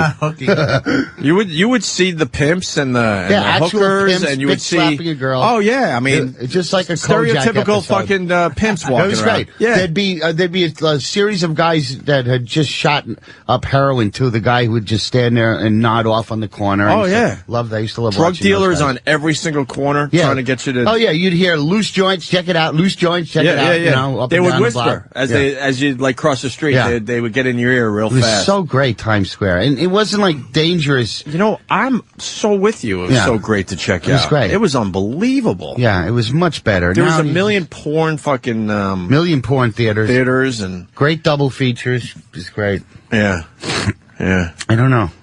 What did they do with all the scum? Did they kill them or they pushed it? They pushed it out to the sides, really. Yeah, it just went. I think it west, started pushing toward like 8th Avenue and all that down that way. Most of it went away, but some of it they just pushed. I know. Pushed toward the river. You can still find an adult like bookstore here and there, but it's not the same theme. What's different? Not as many of them. Oh. Can't meet someone in one and then realize he's annoying, and then go to another one and meet another fella. You remember the good old days? Yeah. yeah. I heard the hookers drive around in cars now. Sure, that is true. Is that true? For years. They leave little business cards right on your windshield of your car if you're parked on the street. Mm-hmm. Yeah, it's very true. Yeah. When I used to live up on where the hell was I? 71st in Columbus. Oh, I didn't know they were doing that. Oh yeah, man. Well, I never saw them driving around in actual cars, but they would leave business cards on the windshield. When you were younger, did you have a lot of experiences with escorts and stuff? No. Too scared, and it never. It was not my thing. Yeah, uncomfortable, right? Yeah, uncomfortable. I always felt like I'd be the one that gets my fucking throat slashed or something. Want to ask me the same question? Yeah. Oh, I wanted to ask you, with hookers, would you, if you got one that you found really sexy, would you like request her, or would you always just be whoever they sent over? Like, if you. Well, no, I've had a couple that I would request. Yeah. A lot of times I would want to see. I would just street hook, get them from the street. Yeah, I've done all that. Did you ever get like a real like top notch like $1,000 an hour like? I never spent that kind of money. No. I've spent a lot less than that. Yeah. How old were you when you had your first, Jim? 20 or 21. Oh, that's not bad. No. I thought it was And that was sooner. just driving to Manhattan with some friends? No, it was New Brunswick. Oh, he was? She wasn't good looking. How bad was she? Not good. She looked like Michael Spinks. She had a fucking great blowjob, though. How do you get aroused when somebody's all... Was she a man? All fucking torn up and... No, just that was all they had in New Brunswick. On Commercial Avenue, Remsen Avenue, they were all ugly. George Street, Fucking, they were all just drug addicts. Wow. One girl sucked my dick, and then my dick smelled like peanut butter. She was a Spanish lady. She'd been eating peanut butter cookies. Oh. And there's fucking like peanut butter crisps in my pube. Well, stop smelling it. And you couldn't. The whole car smelled like butter. it. She was literally chewing a peanut butter treat as she got in the car. Really? Yeah. Oh. What a strong smelling treat that was. Jesus. Did you ever get your wallet lifted while they were blowing you or anything like that? I was very careful about keeping my wallet. I remember one hooker who was a regular. She was a complete alcoholic. She stood outside my door and was hanging out on my door and pissing. And she dropped the 20 I had given her in my car. So she actually lost the 20. So that was a big one for me. I got a free blowjob. You didn't go back and give it to her? No. Oh. No. Well, it was your money. Sure it was. Finders keepers. Yeah. Losers weepers. Now, what would you would just get, like, this would be in your head starting at what, like in the middle of the afternoon? Like, I'm going to go get a hooker tonight after I finish my day? Or did it just, these urges just come over you suddenly? I would just look forward to it all the time. You would? Yeah. Sure, it was fun to ride around. And Wow. Danny's reminded me of a story. Years ago, I was riding in the meatpacking district, looking at trannies. And I wasn't buying, I was just looking. Yeah. And one of them kept wanting me to pick them up. I didn't want to. So she walked over and just snatched my glasses off my face. And I literally can't see 10 feet in front of me. Wow. So I lived in, my parents in Jersey. Yeah. So I'm in the car, I had no glasses. And thank God a cop came, because she took him off, she went, for wasting my time. Oh. And then I saw a police officer, and I beeped, and I flabbed the cop down. I'm like, she took my glasses. And he made the tranny give back my glasses. Oh, God. Those fucking things are expensive. I know. Yeah. So are the glasses. You ever do a tunnel bunny? Wait, what's that? Yeah, a girl outside the tunnel, sure. Oh, drive one through and come back? No. The tunnel bunnies, when were they popular? I mean, Giuliani got rid of all that, but they were waiting right at the tunnel there, Otto. You pick one up, and by the time you were on the other side... I knew a hooker from Tenafly. That's a joke for your guy with the bad jokes. Tenafly? Yeah. It sounds like a place you wouldn't want to eat your supper. Flies on it. Supper. The animation of Jimmy's glasses being ripped off by the trainer is really, I never really saw that. fucking funny, man. I never saw that one. It's really fucking funny. All right, we're going to take a break. We're going to continue with Otto. Otto, what are you promoting, man? Where's Anthony? He's sick today. Yes. Oh, he is? He's got the HIV. Holy shit. You're asking now that you've been here for an hour? I thought he was a long dump or something. I didn't know. How long have I been in here? Brokerage Comedy Club, right? April 23rd, Friday. Oh, you doing with John Valby again? No, I'm going to be on at 8, and Valby will be on at 10. It's separate admission, but it's a great night out. Why the fuck? You guys should just be touring together and see what I'm become of for that. it, but I don't know. He's like a lone wolf. It's hard to nail him down. We were trying to sell it to Vegas, but he pulled me aside and he said he had a terrible gambling problem and he was afraid to do anything long-term in Vegas. Really? I understand Is that what Valby's up to? Well, he's trying not to, so he's compulsively I didn't know stays that. away from the tables. He also has a drinking problem. I don't know if I don't know if it's a problem. He does drink. I mean, he's in his 70s. I saw him. Is he in his 70s? I think he is now. No. He's been around 30 years. What was he, 10 when he started? He's getting up there. I would guess. I'd guess 62, 63. Yeah, really? yeah, Because yeah. I Early started hearing him in the 70s. So 75 is like when Philosophical Bullshit came out. 35 years ago. Yeah. So if he might have been 23 or 24. Okay. So 35, 45, 55. He could be 68 years old. I apologize. You know the deal with Valby, right? 60? No, I don't. That Ron is the guy that writes a lot of that I do shit? know that. I do. He's the Wizard of Oz. He travels with Ron. This guy, Ron.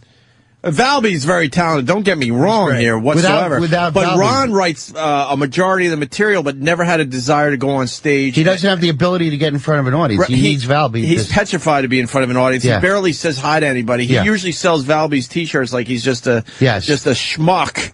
Like Valby's helping out this schmuck, but it's Ron who is the brains behind the operation. How were you able to get that information out of them? Because they're kind of quiet about that. Oh, really? Yeah. Oh, maybe I shouldn't have said that. I don't think. I've talked to Ron many times. He's the greatest guy. He just sits back and smokes those big, huge cigars. Yep. And Valby goes on and just I've had some fucking good talks with him kills. on the road. And he'll be in the van, that shitty van that they've had for 30 years. Yeah. They haven't even upgraded their transportation. And sometimes, because I've seen Valby so much, I'll hang with Ron a little bit and see what he's up to. And he's like, he's working on a new song on a napkin or something. Very current events, very up to date. Very always new shit, man. And amazing. Valby, his brilliance is the fact that he's an amazing piano player. And he classically trained, like we've exploited on our show. And he'll drink 8 shots, big shots of tequila, and still do a great 2-hour show, and then drive for 15 hours. Yeah. Well, amazing, he drives amazing road warrior. Yeah, he is, right? Yeah. He'll drive back to Buffalo every Sunday morning because he wants to watch football. From France, he'll drive wherever. back. Yeah. I saw him at Governor's, and it was a horrendous. God, these are. I'm sorry for telling the same story too much, but Valby was at Governor's. It was snowing like a motherfucker. And I mean, no one was really. Everyone was worried to drive to the next town to get home. Yeah. And there's Ron, like, yeah, we're heading back to Buffalo. I'm like, now? He goes, yep. Yeah. We've done this a million fucking times. We don't give a shit. Why doesn't he stay over? With no 4-wheel drive, just a shitty van that from like Scooby Doo type of van. That's true. Like a Volkswagen bus or something. Yeah. Yeah. Yeah, what's his hurry to get back to Buffalo, one of the most depressed cities in the world? I don't know. I don't know. That van slips and slides so much, you'd think it was like on some linoleum when it drives. Valby is 65 or 64 years old, depending on which listener you want to believe today. Oh, okay. So all right. Yeah, I shouldn't have said that he was in his 70s.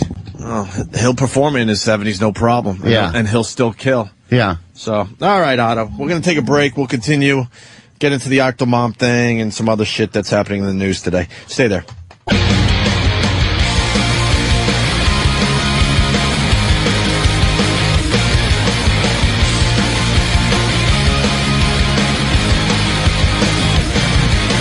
All right, it's me and Jim Norton today. Anthony out sick. Hopefully he'll be back tomorrow. We got Otto Anthony Peterson. How many days has Anthony missed in his entire career? Not many, right? Well, it depends on what you mean by miss. Something's going around, though. You know, fucking Sam is sick. Travis was sick. Wow. You had your Boca Burger incident? Oh, yeah, I was out. Yes, I'm never out sick. Food poisoning? It was a very mild case, but I felt like I was going to vomit for 3 hours before I came in. It was Boca horrible. burger? It's like a meatless burger. Yeah, I know what it is. But You've had it was Boca 2 burgers? years expired. Yeah. No, I wouldn't eat that shit. Why not? You don't Boca know. burger. Do you eat healthy ever, Otto? I eat healthy, yeah. Salads, vegetables. I like fruit a lot. I know. Yeah. Too much sugar, though, but I love fruit, too. It's bad? Sugar's no good? It seems like Yeah, it's everything's too much bad sugar. for you. Oh. The fuck knows. Iraq's got something for us to play today. This is awesome. I was just doing a live read. I don't know. Some people probably tune out during the commercials. Let's be honest with each other. But so maybe people didn't hear what happened. What? But I was in the middle. I was in the middle of doing a live read, and Otto brought to my attention the time he basically blew up one of our sponsors when we were working at WNEW. There was a project called Mujan, I think, and it was a hair removal thing. Hair removal product. And Otto was in that day and just fucking blew up the spot. And Iraq found the audio. It's 4 minutes long. This is something we haven't played. I don't know the last time we played this. And keep in mind, this was on regular radio. Mm-hmm. Regular fucking radio. Terrestrial. Terrestrial. Uh-oh, I hope we have... So Anthony starts the live read for Mujan, this hair removal thing.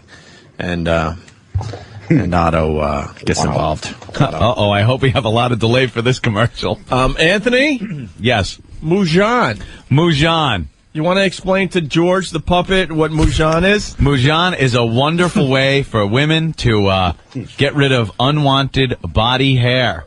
Bikini line, legs, even mustaches, facial hair that girls might have. And it's so much better than shaving. Nipple hair, whatever it is. It leaves the body very smooth. Mujan. Is that like electrolysis? No, it's a strip that comes in a... So far, so good. Yeah, good question. Good question, but Responsible Otto asking a helpful question. Yeah, really? I think he's trying to set up a line. Yeah. But we'll see. With Mujan. Is that like electrolysis? No, it's a strip that comes in a package, the Mujan 2000. You press it on and peel it off, and completely smooth, wonderful, smooth, sexy skin. The name is smooth. It's basically yanking pubic hairs out by the root. Mujan should be called. You know, we just spoke at the people from Mujan. Now this is old school Anthony, like still giving a shit about the sponsors and stuff. So he's trying to save the sponsorship right here. Well, we talked to the fine people from Mujan. Just spoke at the people from Mujan. Yeah. We had a demonstration in our office. It is quick, painful, and completely removes hair. Do you have a hairy Knish? Try Mujan. Here's you. I hope the bastard appreciates this. Yanking my hairs out by the root, so I look good in a sundress. Ugh. It should be called Yankee. Wait, that line has to be on the radio. Oh, it's great. Thank you. It's easy. Peel, press it off, press it on and pull it off. Unwanted hair, gone. almost painless. No. Anthony said painful, by the way. Huh? If you go, Anthony said painful. It's a painful. He was reading it. How long ago? A couple minutes ago. A couple minutes ago or a couple seconds ago? Maybe a minute ago. He meant to say right. painful. I was going to Painless. try to find it again. All right, screw that. No. Except for the part where you go, No unpleasant odors or chemicals to irritate the skin. Mujan gentle, has botanicals, hypoallergenic, removes hair completely. It's slow to grow back. Lighter, thinner, skin is softer, sexier than before. Mujan. It's wonderful. you always throw that aloe in there. There's aloe in there. What does that do? I'm bleeding now. Take me to a hospital. There's aloe in there. There'll be no blood from Mujan. It's wonderful. It's so gentle. We saw a demonstration. The hair comes off. You don't even feel it. I know it's binding at this point. It's the most desirable way to remove hair. You know what else is good? Closing a storm window on your testicles is also good. You know, for the hot weather. All right. Just drop a storm window on your tea bag. There's aloe in that window. You want some aloe for your testicle? Mujan, the most comfortable way to remove hair at home. Why pay those salon prices? Mujan removes hair completely. If you don't see Mujan, go to the store manager and say, hey, my girl's got a poodle in her lap. I need Mujan. And I got actual audio of a girl. Yes? After she, waxed her hair. Okay, let's hear. What the fuck does that mean? I guess you've been playing it all day. Oh. What the fuck does that mean? Didn't need that. See? It's so smooth. She's so sexy. She doesn't even need a brain anymore. It's amazing. So to get hair off of that...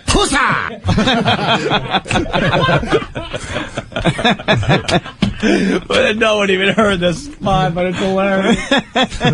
I don't even give a crap. 10 people on hold are enjoying this. Yeah, they hear the unedited version. Oh, yeah. God, am I stupid? Not anymore, Otto. There's aloe in there. Thanks for asking ahead of If you time. get hit by a truck that's carrying aloe, does it still hurt? Ponder that one for a while. Mujan, the best way to remove that unwanted body hair. All right. Ask for it at a cosmetics store near you. Oh, there you go. Funny. That goes back, God. Toppled yet 8 another years, empire. 9 years, easy. Huh? I've toppled yet another empire. Yeah. A lot of people say that my voice is a lot different, but man, Ant's voice is pretty different too. Yeah, it is. From back in the NEW days. The worst sponsor we ever had was Tim Sabian's friend, though. What was that? Tim Sabian, who, he works here at SiriusXM, an old friend of ours. He works for Howard full time now. He comes to us one day and he's like, my buddy starting a company, and he's got I think it was $200,000 he wanted to spend on advertising on our show alone. I forgot the name of the product, but basically he really thought this was going to take over. It was a product where guys' sperm would taste good. Oh, right. Wow. And they bragged that you can make your fucking sperm taste like green apple, I think. With cherries and strawberry, whatever it was. Whatever the fuck. I forgot bizarre. the name of the product. Wow. It was such horseshit. We just took his friend's money. Wow, is that bizarre? What guy would give a shit? First of Exactly. all. I want it to taste horrible. Like feet. What was the name of it, Danny? It's called Sweet Release. Sweet Release. There you go. What did it do to make your cums taste I good? don't know. It was some sham, obviously. Some sham. I want my cum to taste like really unpleasant. Why? It's the punishment element, perhaps. There has to be some sort of a penalty for them sucking my dick. So wrong. Yes, Sweet Relation's coming in. Yeah, we got the answer. So thanks for that, Otto. You reminded us of the Mujan live read that you blew up. That was fun. Huh? That was fun. The good old days. Yeah. Aloe. It's got aloe in it? Yeah. Was there immediately trouble after that read? Did they call up and honestly, cancel? I don't remember anymore. I would imagine they spun it where, this is good. This is good. Yeah, it's talking about it. Yeah, people are talking about it, Yeah, it's a humorous show. You gotta have a humorous read on a commercial. Yeah, fuck it. Jim Brewer's Razor board scooter fucking live read is one for the ages too. I don't know if we have that one, but that was a classic. What is it with these comics who have a baby and then their whole act becomes about rearing fucking children? Can't stand that. Who's doing that? Brewer. Oh, Brewer's A lot doing of it? guys do that. It's like not I guess everybody's life experiences would involve babies. I guess you talk about what you know. Yes. I'm having a kid soon, and I'm very aware that maybe a little of that will be okay on the show, but not a lot of it. Yeah. You know? You talk about whatever was going on in your life, really. If Brewer's just got kids, I mean, it's like, I guess it's probably that's a big part of your day. It's what else are you going to talk about? Not that he needs to be defended or anything, but I think Brewer... And I was just talking to Jay Moore, actually, a couple days ago. I gave him a little call about some things, and he's writing a book about being a parent. Those are the type of guys... No, I'm not... Those are the type of guys I wouldn't mind, because they're going to have a different spin on it and different angle on it. There's a lot of... does not have to be autobiographical. Was any one of Rodney Dangerfield's jokes true? They weren't... There was no Dr. Vinny Boombots didn't exist. Right. It doesn't have to be autobiographical. Well, you're observing some of the shit, and, and then you add it to your act, I guess. It can be, though. It depends on who you are. Yeah. My stuff's pretty autobiographical. Not all of it. Yeah. A lot of it. Yeah, you're speaking for yourself. You don't need to do that because your act is very unique and different, right? A cock. What do you talk about in your act? What do you talk about in your act lately? Any current events? Let's sit down and talk about it. Well, I have Obama stuff, but so my approach is always the guttural level. I don't have as much information as I should. But you don't need that either. No, I just attack him on... Why should you have it? Racial grounds? Racial grounds, the sound of his name being funny, him not being black enough, I'd go that route. I remember you were talking about Bill Maher. I did a gig years ago with Bill Maher at a place called Betty's Fireside in Denville, New Jersey. It was a horseshoe-shaped bar, and the comedians were behind the bottles and the bartender and performing, and we called it Thunderdome. It was the worst audience in the world. It was How could it be 600 hecklers. Were there TVs in front of you too? It was an awful. But if they by the liked time I did Betty's, it was okay. Like, I didn't do it in the days Otto's talking Wait, so about. it sounds like an old like strip club where the Just a dancers terrible kind of bar. right They behind the. came there to send comedians back to New York in tears. Yeah, and I remember Bill Maher lasted maybe 5 minutes and went, I don't need this fucking shit, and threw the mic down, didn't got in his car and left. How'd you do there? I was one of their gods. If they liked you, you were a god. But it was like, there was, I was one of the comics from Pips in Brooklyn, and then all these guys at the Improv were like, oh, he's a Pips act, he's probably just talks about his dick. And those guys were always afraid to play Pips, because that audience would let you know if you sucked, if you were lame. You know, if you were too wordy or too erudite, they would let you know, man. Who played at Pips at the time? Well, With Brenner, you? Dice. Really? Well, no, not Brenner, but Brenner came back later because he was friends with the owner. Let's see, Dice Clay, Richie Triola, John Mulrooney, Rich Jenny. Oh, Jenny was from Pips too? Great acts. Yeah, great. How's Triola doing, man? Richie Triola's a guy I remember from when I was coming up. He was a nice dude. Is he still doing gigs? He's doing good, yeah. He Good. does music too. He sings and stuff. Oh, right. He's a pisser. John Mulrooney, I think I remember him. I think I might have interviewed him out in L.A. Did he did? move to L.A.? This would be about 15 years ago. When he was out in L.A. When me and Aunt just started working together, they flew us out to L.A. And I think one of the guys we interviewed that day was Mulrooney. But he looked like he was down on his luck a little bit, if I remember correctly. Maybe I'm thinking of a different guy. He's had a lot of highs and lows. He was he hosted a show called Stand Up Comedy Tonight, one of the first stand-up shows out there. And then he used to he was one of the guys being considered to replace Leno or Carson or somebody. Wow. He had a show around the time Arsenio was on. He was being groomed, but he had a bad temper, and I heard he pulled some shit. Oh, did he? Got angry, pretty much blew his career up. He's a funny dude, too, man. He's a real quick thinker. Very He's really fast. fast on his feet. Real fast. I watched him do a police benefit years ago at Rascals in New Jersey, where he just did a fucking hour on cops. Like a really funny hour on just cops. Just shitting on him. He loves cops. Yeah, his brother's a cop. He's a fucking funny guy, man. Gun nut too. He used to shoot canned hams behind Pips in Brooklyn with fucking those fucking hollow point bullets and just blow the shit up right behind Pips. Yeah, and no one had a problem. Did not care with That was- cars going by. Yeah, that was the good old days. Yeah. You could get away with some stuff. Yeah. As long as no one was getting hurt. Yeah. No one had to call the police. Everybody always thought he was a gun nut, and he lived in L.A., but when the L.A. riots happened, I guess after the Rodney King verdict, people would come into his house Looking for a gun or two? Hey, man, I need just something to protect my family. He was handing out like trick-or-treaters. Here's a 38. Here, just take it. Handing out pistols to people. That's good. Suddenly he's not so crazy. No. Yeah.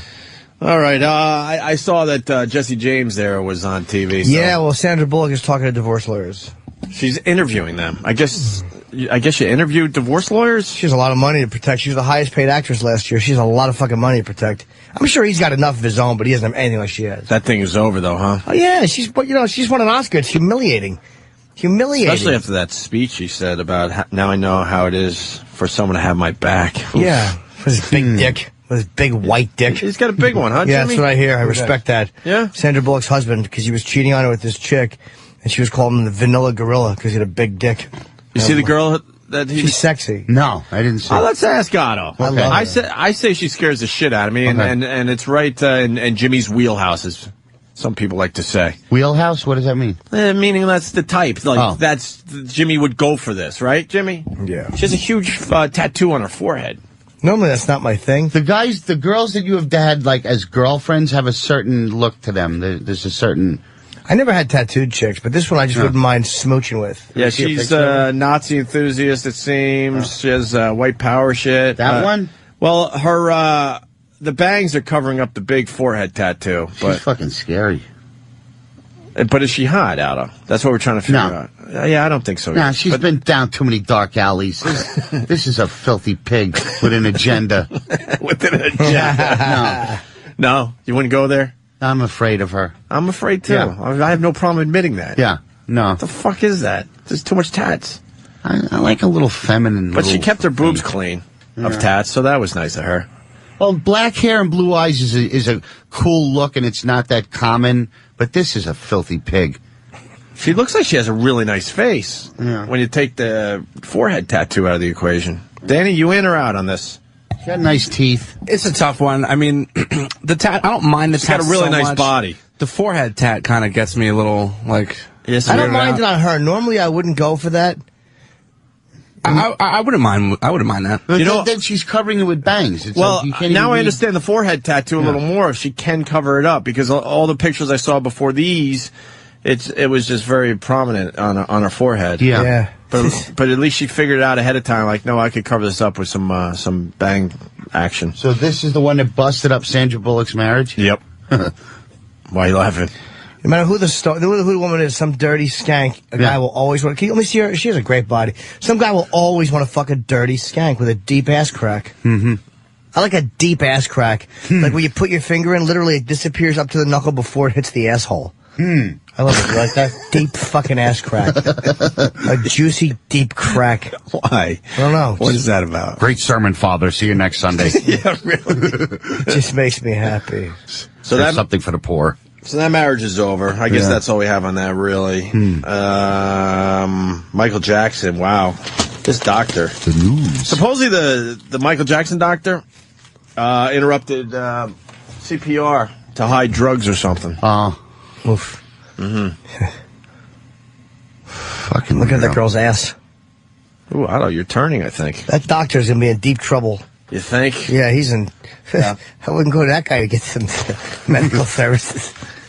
I know you're distracted by the tattoo girl. You're turning. Otto loves her. Right? You like it? No, not really. Otto wants to make love. You should make him a bath. What time does your wife get home? That's her?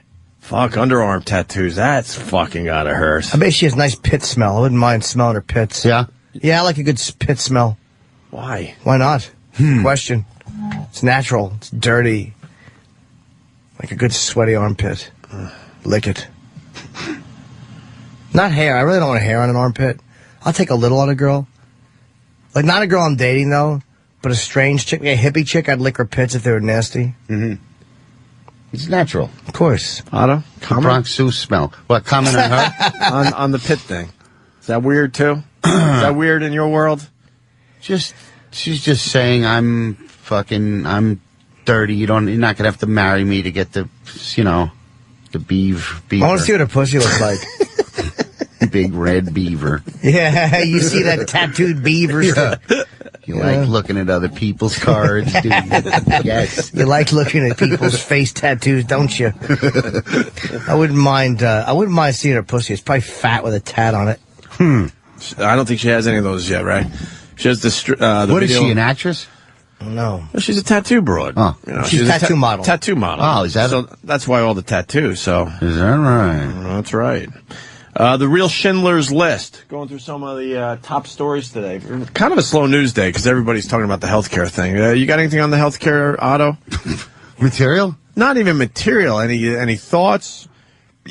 Any thoughts? Any anecdotes, my friend? Are you able to make heads or tails out of it?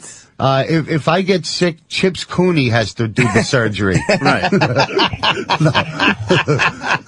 You don't have health insurance, do you? No, but I'm planning on getting very ill. No. That's good. Poor Chips Cooney. No, poor Chips Cooney. You're one of us, right? I mean, I've had health insurance for a little bit now, but for most of my career, I didn't have health insurance. They didn't give health insurance in radio. Yeah. Jimmy's loving that line. Jimmy's laughing. You don't have health insurance, Adam? That's funny, I man. do not. Wow. Should I? Of course you should. Well, I don't know. What do you do when you really get sick? I'm just going to have them put me on the PATH train and I'll just fucking ride around and die. Spread the... I don't know. Now you got me worried. To me, it's always I'm the one that got you worried? To me, it's always as soon as you get the insurance, then you need it. Then you get sick. Mm-hmm. So you don't want to know what's going on inside? You're better I'm that healthy. way. I feel fine, You're better that way. I'm sure there's a lot of people that said that in I a week haven't later. had a hospital stay or any prolonged illness in my life. I've been good. What was your worst injury? I had a couple of years where I was pretty accident prone. I had broken rib, dislocated knee. Jesus, how'd you do that? The broken rib was falling off a sled and wrapping my torso around a stop sign. Oh, the torn. Do you know the amount of money I'd spend for that video? To see you like falling off a sled and cracking a rib and not be able to breathe or stand up properly. That was rough because all you wanted to do was cough or sneeze without a stabbing pain. Every time you fucking coughed, it would be a stabbing pain. The rib was. So don't cough. Oh, it's bad. Yeah. Oh, love to see that. Yeah. Just to see you tumbling off in your little parka, getting your fucking rib cracked. So how'd you take care of that?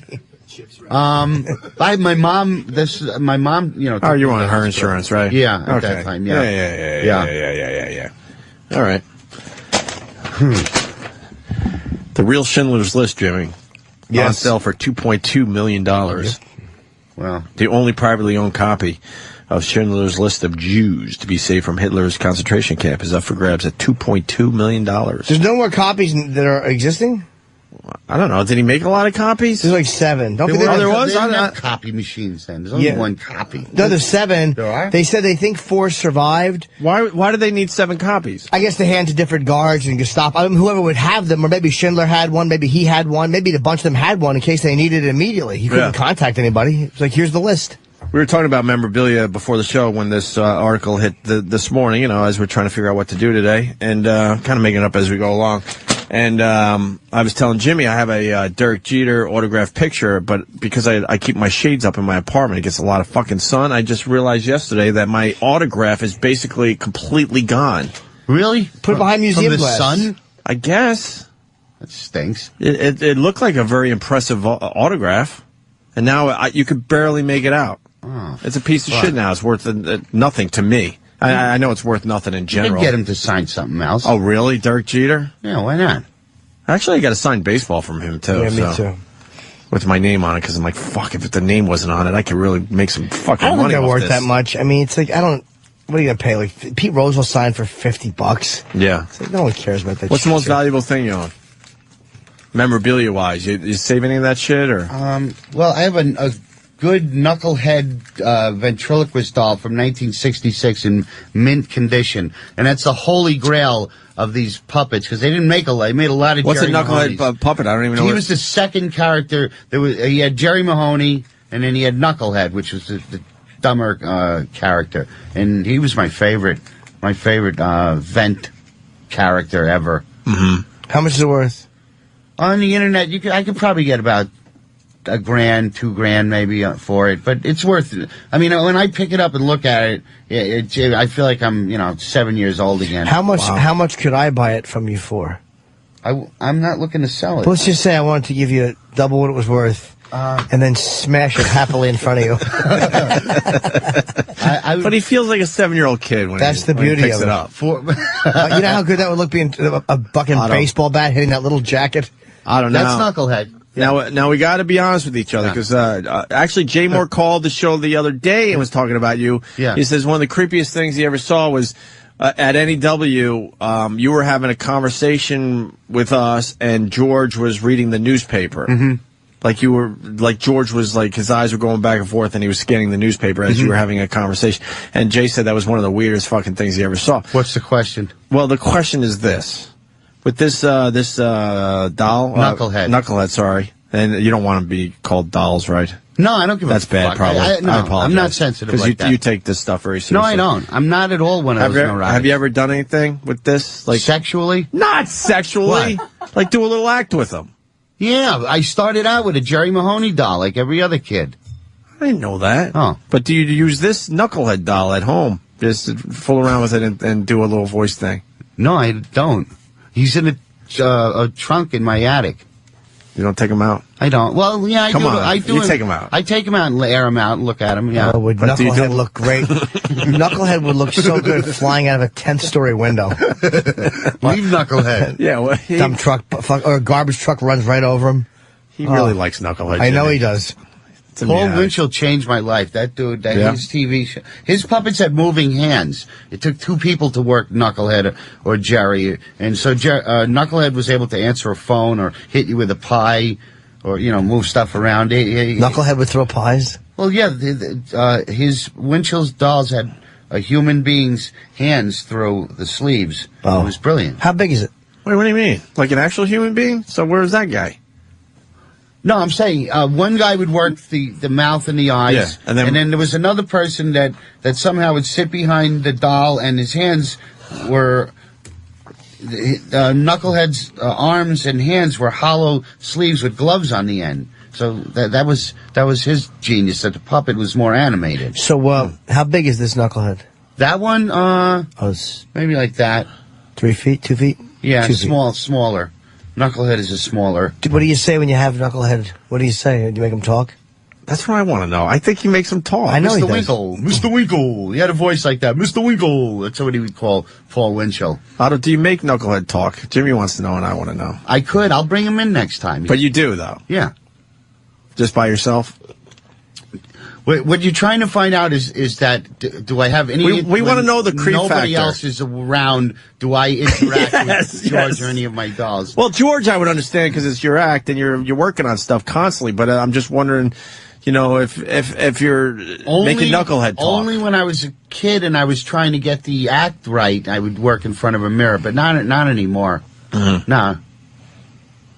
Now I have a lot of mental illness and stuff, but no, it's not connected to my profession. You know, I don't think George is real.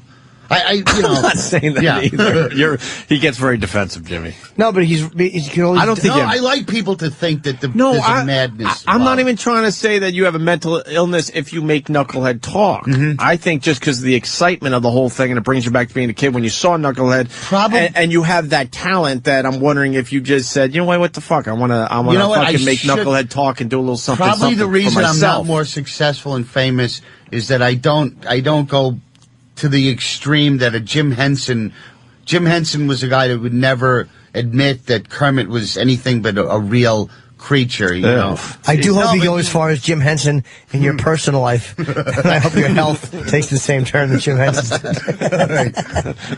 It's cruel. Yeah. All right. But also Jim Henson's nonsense appeal to kids, those dumb Muppets. He created an entire universe with his imagination. I mean, he was a great genius. He really was. Yeah. But to think that Kermit was, real. But if you worked for the Henson organization, you had to react to Kermit. If he pulled Kermit out, I heard he would bring Kermit out from behind the desk. Hey, hello. And then if you didn't react like it was a real entity, you couldn't work for his organization because you did not get what he was all about. Expecting everybody to fucking kowtow to his whimsy. I know. And pander to his fucking childlike annoyances. Yeah. With a sock on his hand. You think that would be bad, Jimmy? Yeah. It'd be awful. I'd be like, get the sock off your hand, fruit. I'm trying to ask you something. Really? Let's go to Rich in Atlanta. Rich? Hey, how you doing? All right, Rich. So I was in San Diego this summer, apparently when all this stuff was going on with Jesse James and this girl. And my buddies and I went to a strip club down there. I can't remember if it was called Pure Platinum or Platinum Plus. And we actually saw that girl dance up there and talked to her for half an hour. Did she dance? Yeah, she dances. My friends and I were making jokes last week that, we thought, hey, this is the girl we saw, and none of us really believed it. But over the weekend, I was reading TMZ, and they actually had footage of her dancing up on TMZ, and they named the club, and it was the club we were at. Was she nice? Yeah, she was really nice, and she actually looked, pretty hot in person. Some of the pictures they have up there make her look, a little severe in the face, but she was actually really hot, and, it was really cool. And, all weekend we kept referring to her as Kat Von D just because of the way she looks with all the tattoos. Well, that's our reference point. When you see a girl with a lot of tattoos, you think Kat Von D. That fucking LA Ink show is so addicting. I don't even know why. But I watch. I'm getting a tattoo. Yeah? Yeah. What are you going to get, Black Sabbath? No. What's your tattoo going to be, Jimmy? I'm getting the Yeti running across my chest. Across my tits like they're two snow mountains. Are you still suffering from your Boca Burger? I am. A little bit. Yes. Well, thanks, Rich. I appreciate the phone call there. We're going to move on to Coke Logic out of Chicago. Coke Logic. Hey, what's going on, guys? What's up, brother? Hey, Otto. Yeah. You seem to have a deep history of and knowledge of ventriloquists and stuff like that. Somewhat. And, when did you take the act dirty? And when was like the first time you had a puppet say cunt? To get decent spots in the showcase clubs of New York, you had to make the comedians laugh and like what you do rather than be a hack. You know, they would just call me a boat act. Oh, this fucking guy with the puppets back, he's a boat act. He goes on last. But then, you know, if I did something jaded enough to make the comedians laugh, then I was one of them.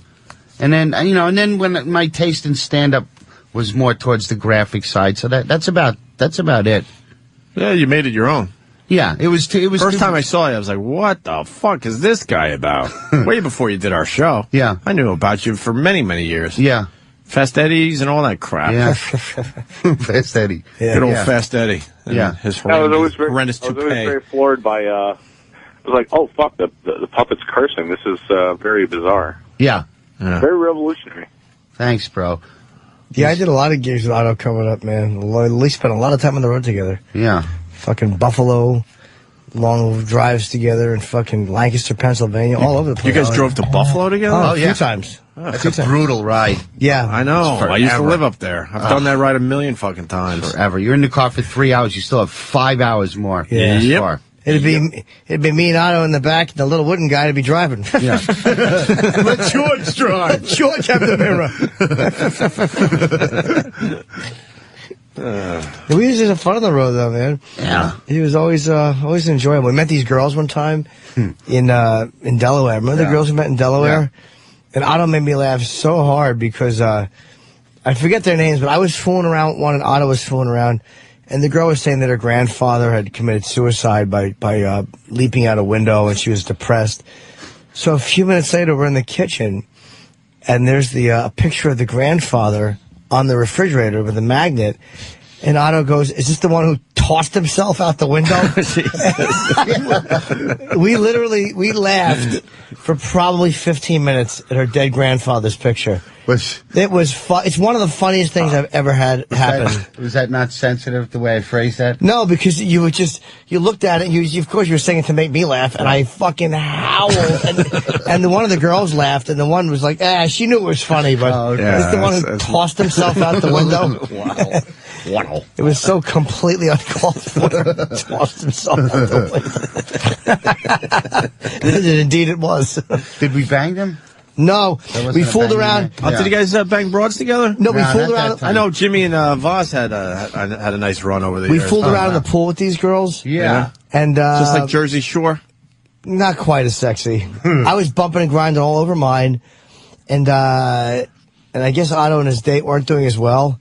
Because Otto looked at us and he goes, "These two are like Melrose Place. We're like Meet the Press."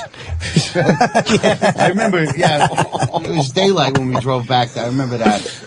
I was having more fun with you than with the girls. Just making you laugh was more fun. That was a lot of fun, man. Mm-hmm. Yeah, it was daylight. We met these girls in Delaware and fucking hooked up with them. Really, the laughs are more important than a piece. You know, some girl trying to gnaw on your dick. It's annoying. You just want to laugh the night away. I went down and saw her alone after that. Just didn't have the same spark. Oh, you did? Yeah, she wanted nothing to do with me. Oh, yeah. My big pants, my fucking open mic, 15 minutes. She wanted no part of me. Really? What we doing? Yeah, I was just a dud. I remember you used to be so into the ball games we almost had to pull you away from the bar a couple of times when it was time for you to perform. Oh yeah, the Yankee World Series. Otto was staying at my house. Yeah. My parents' house. So the Yankees won the series in '96. Yeah. It was we were doing a gig together in Game 6 or whatever it was when Leyritz hit that big home run. No, in Game 3 when Leyritz hit that big home run. Sure. And then in the next, whatever game it was, it might have been that game where Wade Boggs walked. We were listening to the whole, in the car on the way home. And then he was at my parents' house in that fucking, that game. So whenever I see that World Series footage, I think of you, because he was at my parents' house. Now I know who Chuck McNally is. Yeah, he's got a bent dick and a weird fucking shit. Yeah, I know that. How do you know he has a bent dick? Why is he on the show? He's friends with Florentine. Oh, he is? Okay. I got it now. Why, is that a bad booking? No, he's good. Why would Otto ask that? I don't know. To me, the more people you put on, the more diluted it becomes. I like the idea of me, Florentine, and Norton as just a great And that's show. it. But That's it. That would be a trying to huge scare show. us. Like, he knows we're not getting paid, so he's like, you don't have to do as much time. But, I was going to treat it like a paid job and just go up and crush. And you will crush. That's what, tomorrow night, Stress Factory. Kenny, you want to do the big plug for this scam of a fucking Any charity? tickets left, Kenny? Yeah, a few tickets. It's going to sell out. So it'll sell all out. kidding aside, the cause is horrendous, but I mean, it's a great night out, and you're going to laugh a lot with these guys. Kenny? Yeah, it's going to be a great night of comedy. Yeah.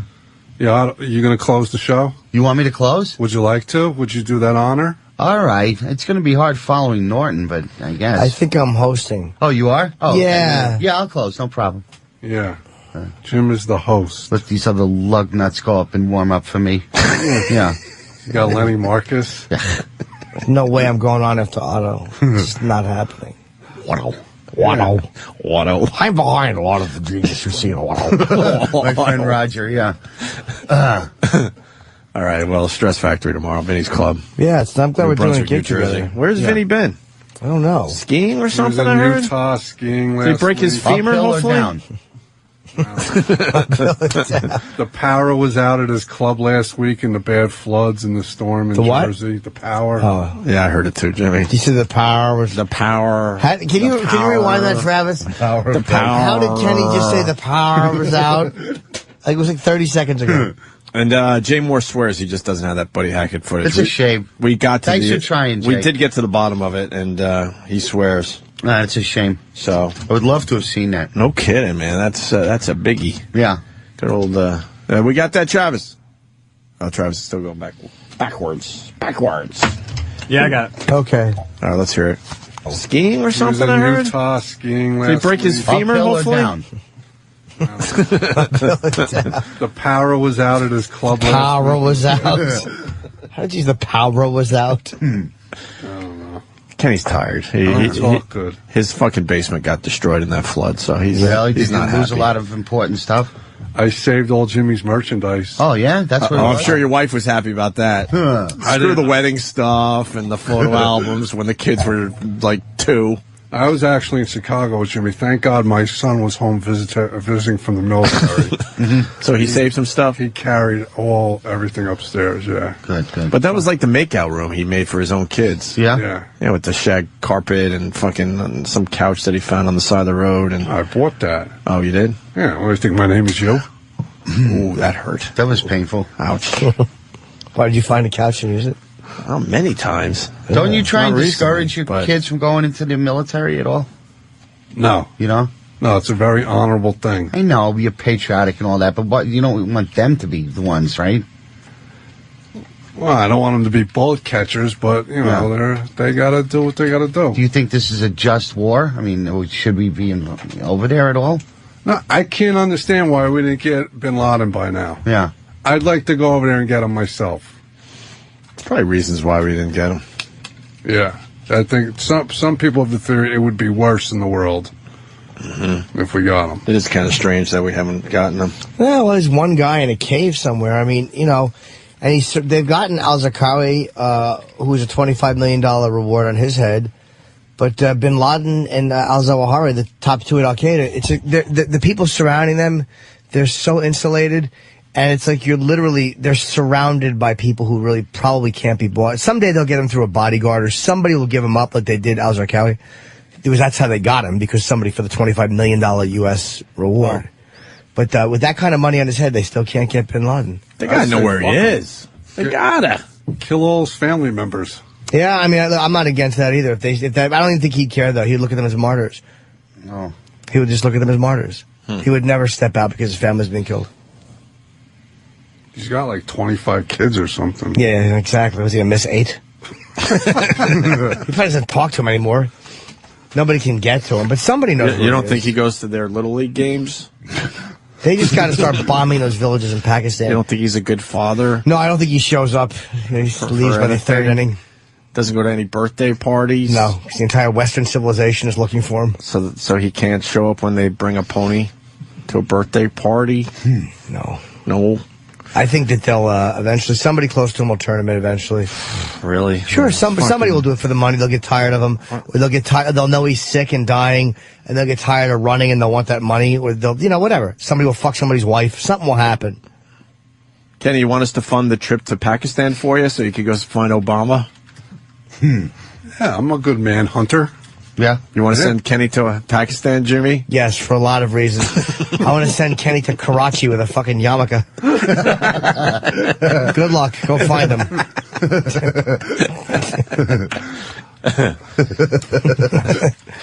All right, I love Kenny to catch a good fucking beheading, straighten him right out. Have to hold that tiny head and slice through it. It's an easy job. Is it that he has a tiny head, or the rest of his body's just enormous? It's a combination of both. Yeah. But it really does taper off. Tapers off. Yeah, tapers off into a great disappointment. I got a very small head and very little brains in there. Yeah. But you got a terrific haircut. Yeah, I like this haircut. It's very nice. Thank you. Do you go to a cop barber or a regular? Oh, like a little old Italian guy. Oh, yeah? Yeah. It's a special. It's an unspoken thing. Kenny will keep his elbows on the chair, and the guy will rub his turgid cock against Kenny's elbow and arm while he cuts his hair. He'll rub his fucking old world turgid cock on Kenneth's forearm. Yeah. I locked a guy up once that was doing that, gay barber. Yeah? What? Where? Yeah. You locked him up? Wait, what was going on? Well, what Jimmy described? Yeah. Well, first of all, when you came in there, he would insist that you read like a Playboy or Penthouse magazine. Oh. And usually when you're sitting in a barber chair, like you have it in your lap, and like he would point at the pictures. But while he was pointing, he would press down on the picture to poke your cock. Right? And then while he's cutting your hair and your hands are on the armrest, your elbows, he would rub up against you. Was he big and fat? Yeah. I had a big fat guy that used to do that too, I think. He would have sweatsuits at his barbershop that you could buy. And the goal was to get you in the bathroom and he would blow you. Really? Oh, I never got that far. So you arrested him on what charge? Yeah. Did you have to get a blowjob before you arrested him? It wasn't me. What did you charge him with? It was a sexual assault. Sexual assault? Yeah. What the fuck? That's pointing at somebody's weenie? Hey, by the way, I got excited because all the phones were ringing. I'm like, God, we must be talking about something that's so cool that people need to discuss. But no, they have to all point out that I said Obama instead of Osama. Oh, that's all right. Same difference. So, yeah, we're not sending Kenny to Pakistan to find Obama. That would be Osama. If he was lost, I'm sure Kenny would be willing to go find our president. All right, Kenny, thank you. Otto, thank you. As Tevye, Kenny, as Club Soda Kenny, as Tevye. Yeah. That's a weird one that you got involved with. What?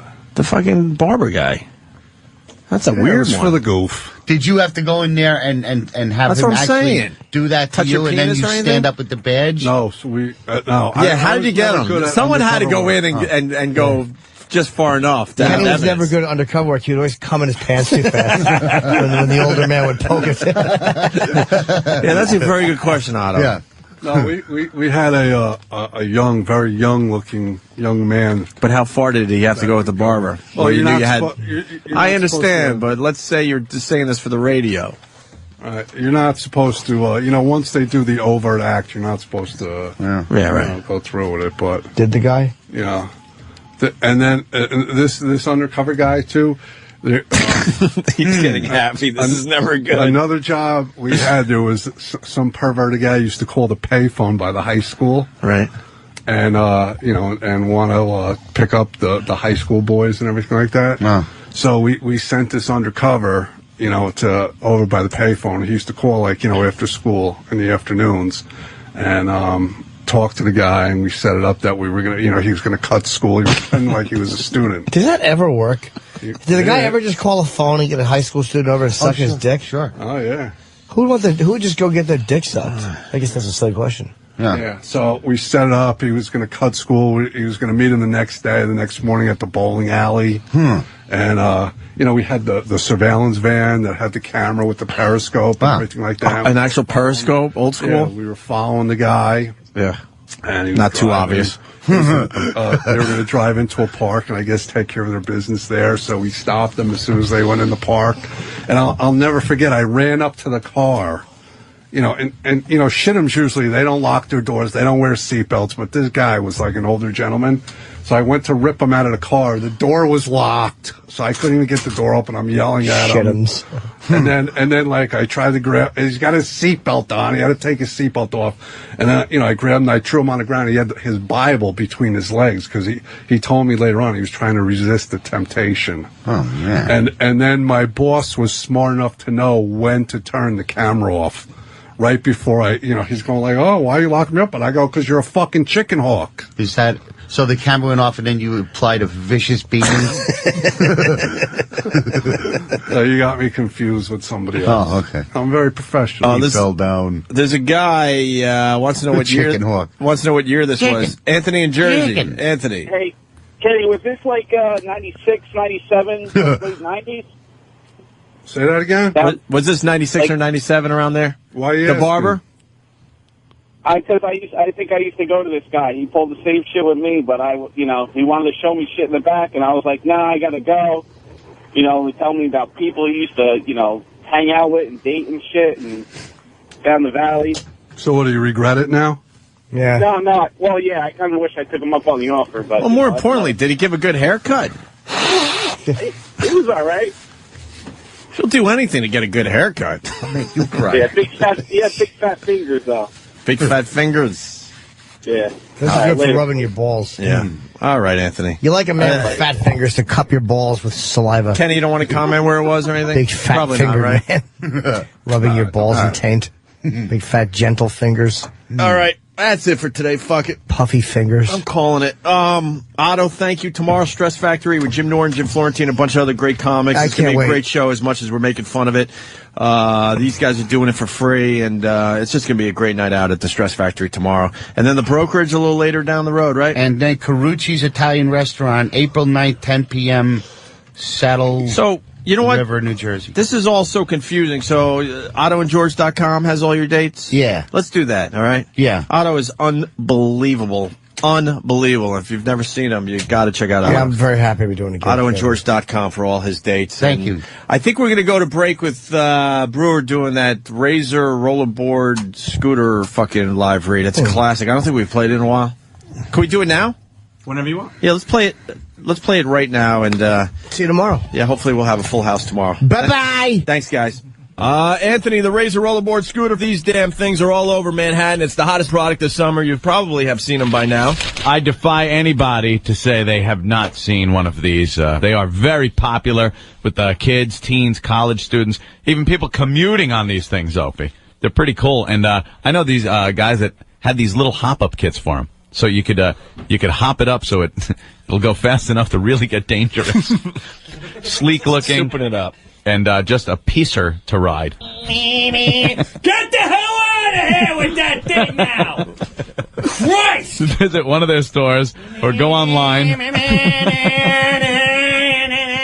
Wait, try to catch this little bastard. I'm going to kick him right in the He's scalp. bringing back a memory. If you live on Long Island, man, every neighborhood had the kid. Dad, right? Had the kid with the stupid moped or the motor or the mini bike. Yeah, with Dad raking, he like,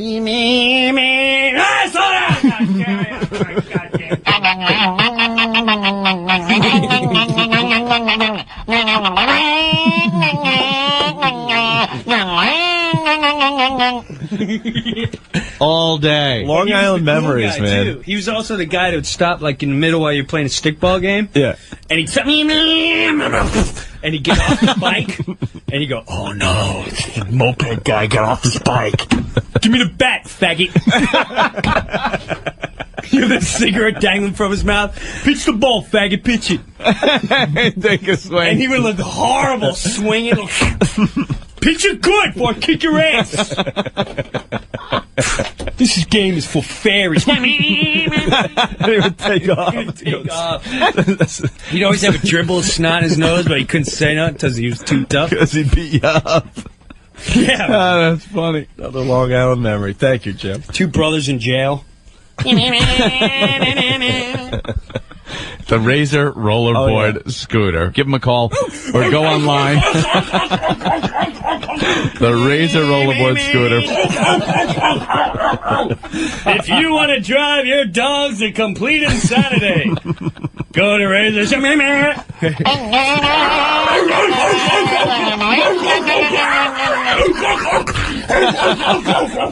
can't laugh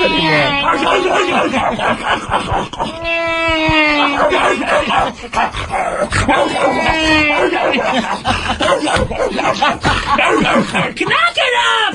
Get inside! Get inside! If you come down here with that goddamn scooter one more time, I'm calling the cops.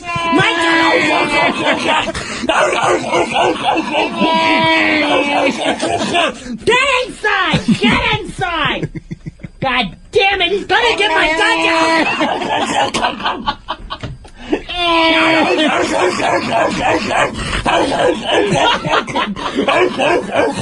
God damn, he's gonna give him a goddamn heart attack! Call the cops, Henry! Call the cops! I'm calling the cops, you son of a bitch! All right, calm down, Chester. Calm down.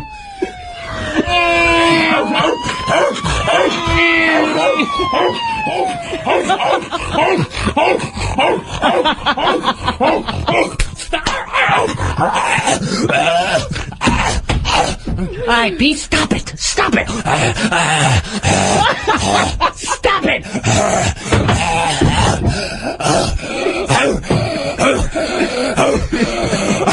Stop it! Sit! Stop it!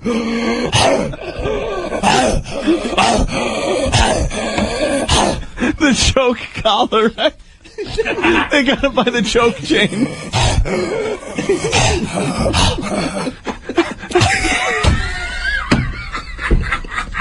I can't even do it.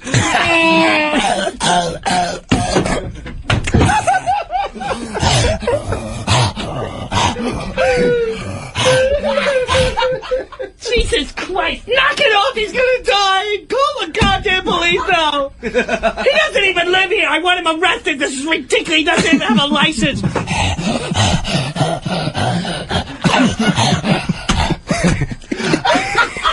Anthony's left the studio. Come back. Oh my God. You're killing me. You are effing killing me. Mike, what's going on? Oh my God. I can't believe this. I gotta run to the bathroom. This guy's amazing. Brewer's hilarious. Jesus. He's hilarious. You're the man, Brewer. God bless. God bless all you. All right, Mike. I can't friggin' breathe, okay? Brewer's spitting up. Oh my God. You gotta do that on stage. That's great. The visual's even better, man. Stop it! Stop it! Stop it! The goddamn... What the hell is going on? The goddamn animal from across the way. His mother don't give two craps because she's never around. He's got that brand new scooter for Christ's sake.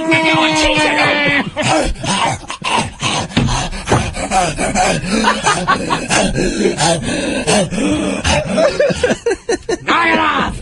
Knock it off! Our dog's name was Moogie. Moogie! Moogie! You are a Met fan. Knock it off! Moogie! Knock it off! God damn. That is classic. That and the same time with you get the same results from fireworks. Remember fireworks?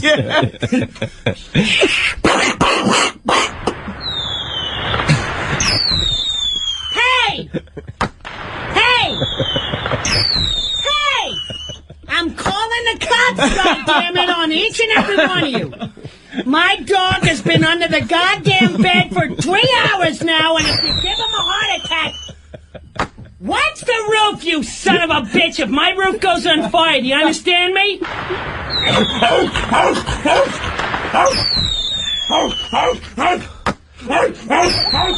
That's Long Island, though, man. That's Long Island. In all those neighborhoods, they'd have their own fireworks display right in the middle of the street. One dog. The screaming old lady, though. Everyone had them. One family left that one dog alone. You are killing me with the dog, the choke collar. That's all it would sound like.